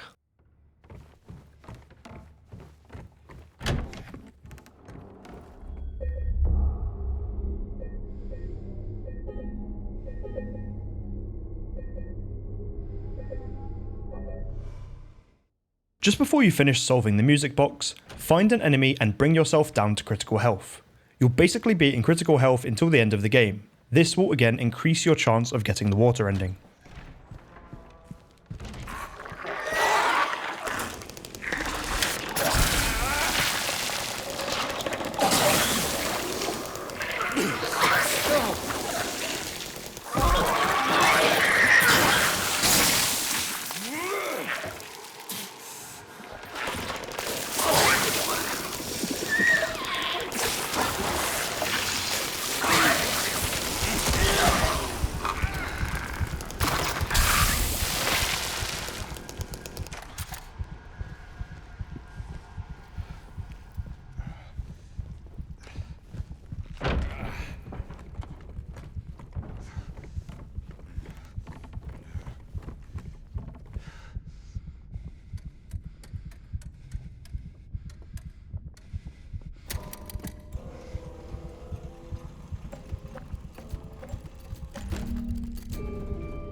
You're now ready to take on the double pyramid head boss fight. You can actually use your guns for this fight, and I would definitely suggest you do, because getting the melee only achievement can apply to any ending, whether that be dog, rebirth, UFO, water, it doesn't matter. Make sure you go down to critical health with the flashing white symbol on the bottom right corner.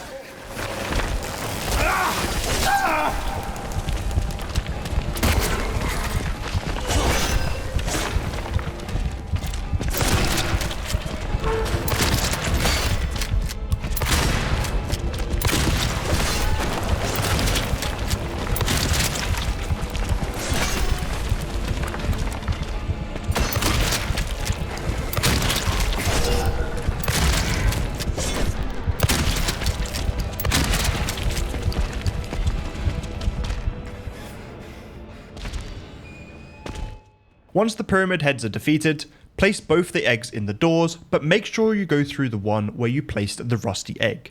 And instead of sprinting through the corridor, take it slow and listen to the whole conversation with Mary.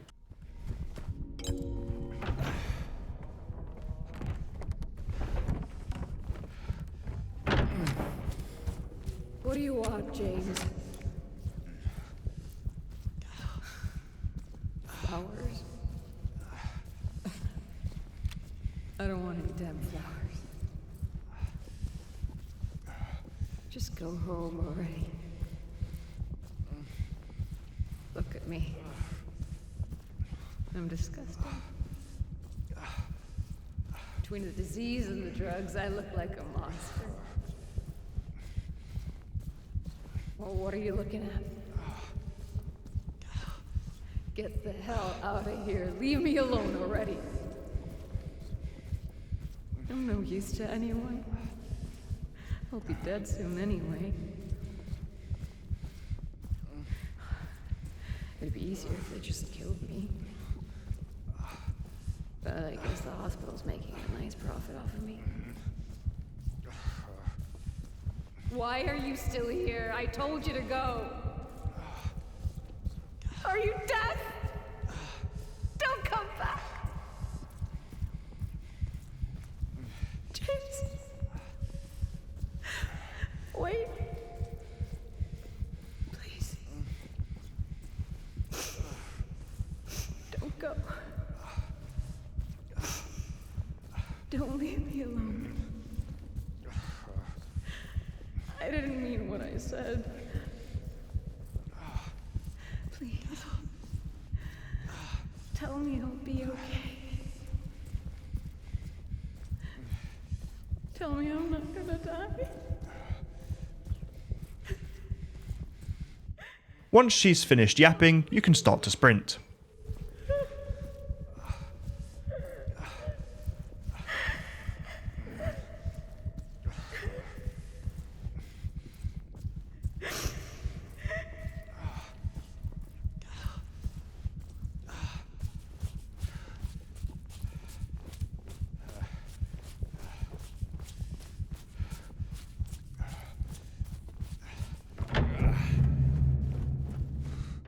All you need to do now is finish the game without healing, and remember you can use your guns on Maria.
I checked Angela's knife one more time just in case, and thankfully I got the water ending.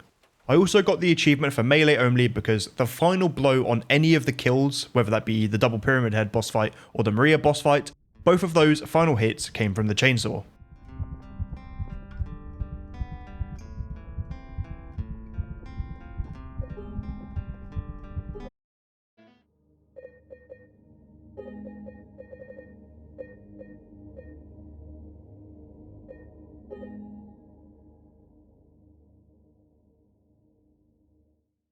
Now you can clean up the last 3 endings in whichever order you desire.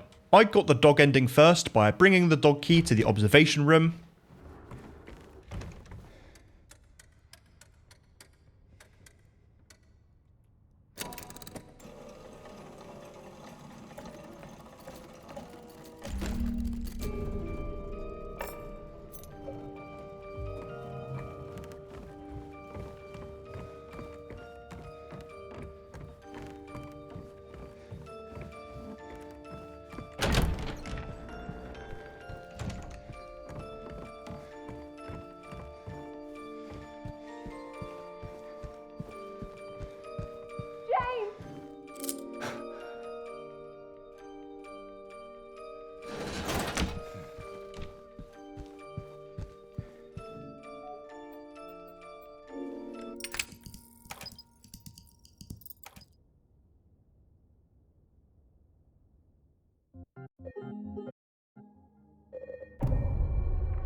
I then got the UFO ending by examining the blue gem in room 312.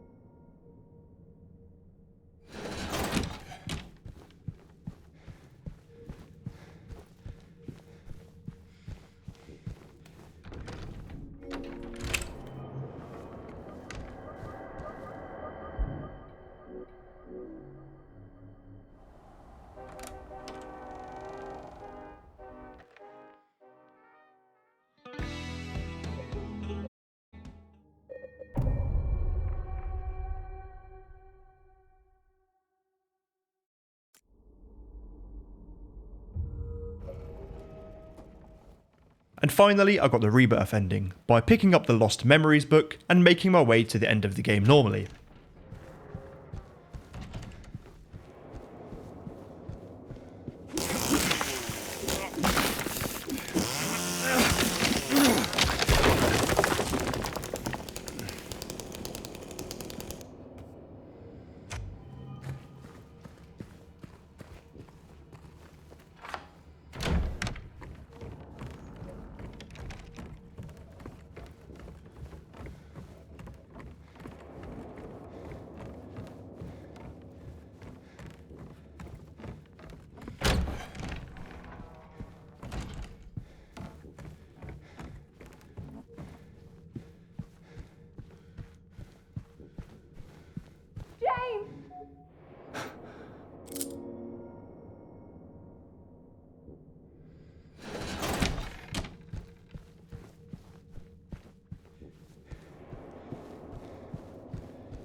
What do you want, James?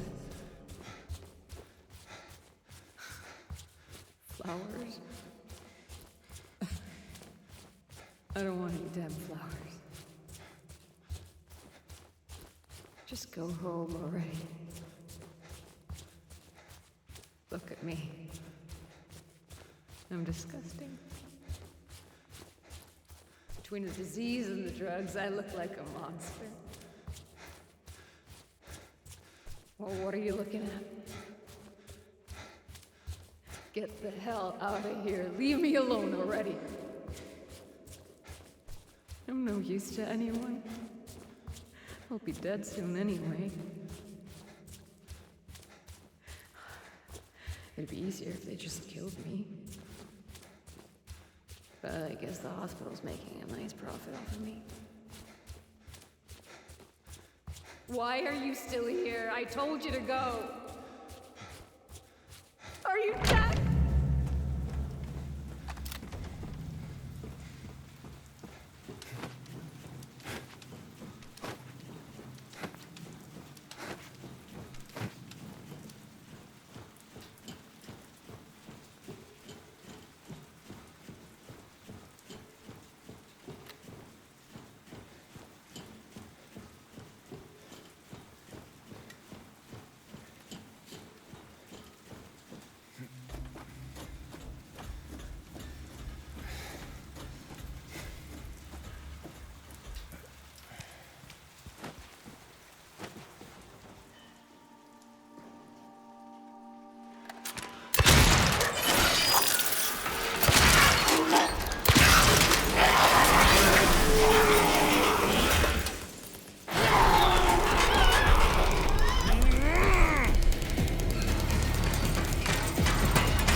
With the Rebirth ending acquired, you'll get the Defy Even Death achievement, as well as Party Like It's 2001, and that is to witness all of the classic endings.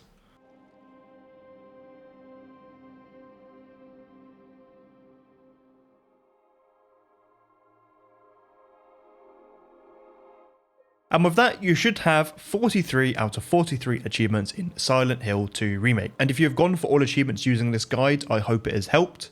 I feel like having every single achievement and every single collectible in a single video is way better than having a video that just shows one of each collectible. So like one video for the memos, one video for glimpses, blah, blah, blah. I feel like this is much easier to follow, and hopefully it has helped you get all the achievements. If you have any suggestions of any games that you would like to see done in this style of video, let me know in the comments. But that's all for now. Take care.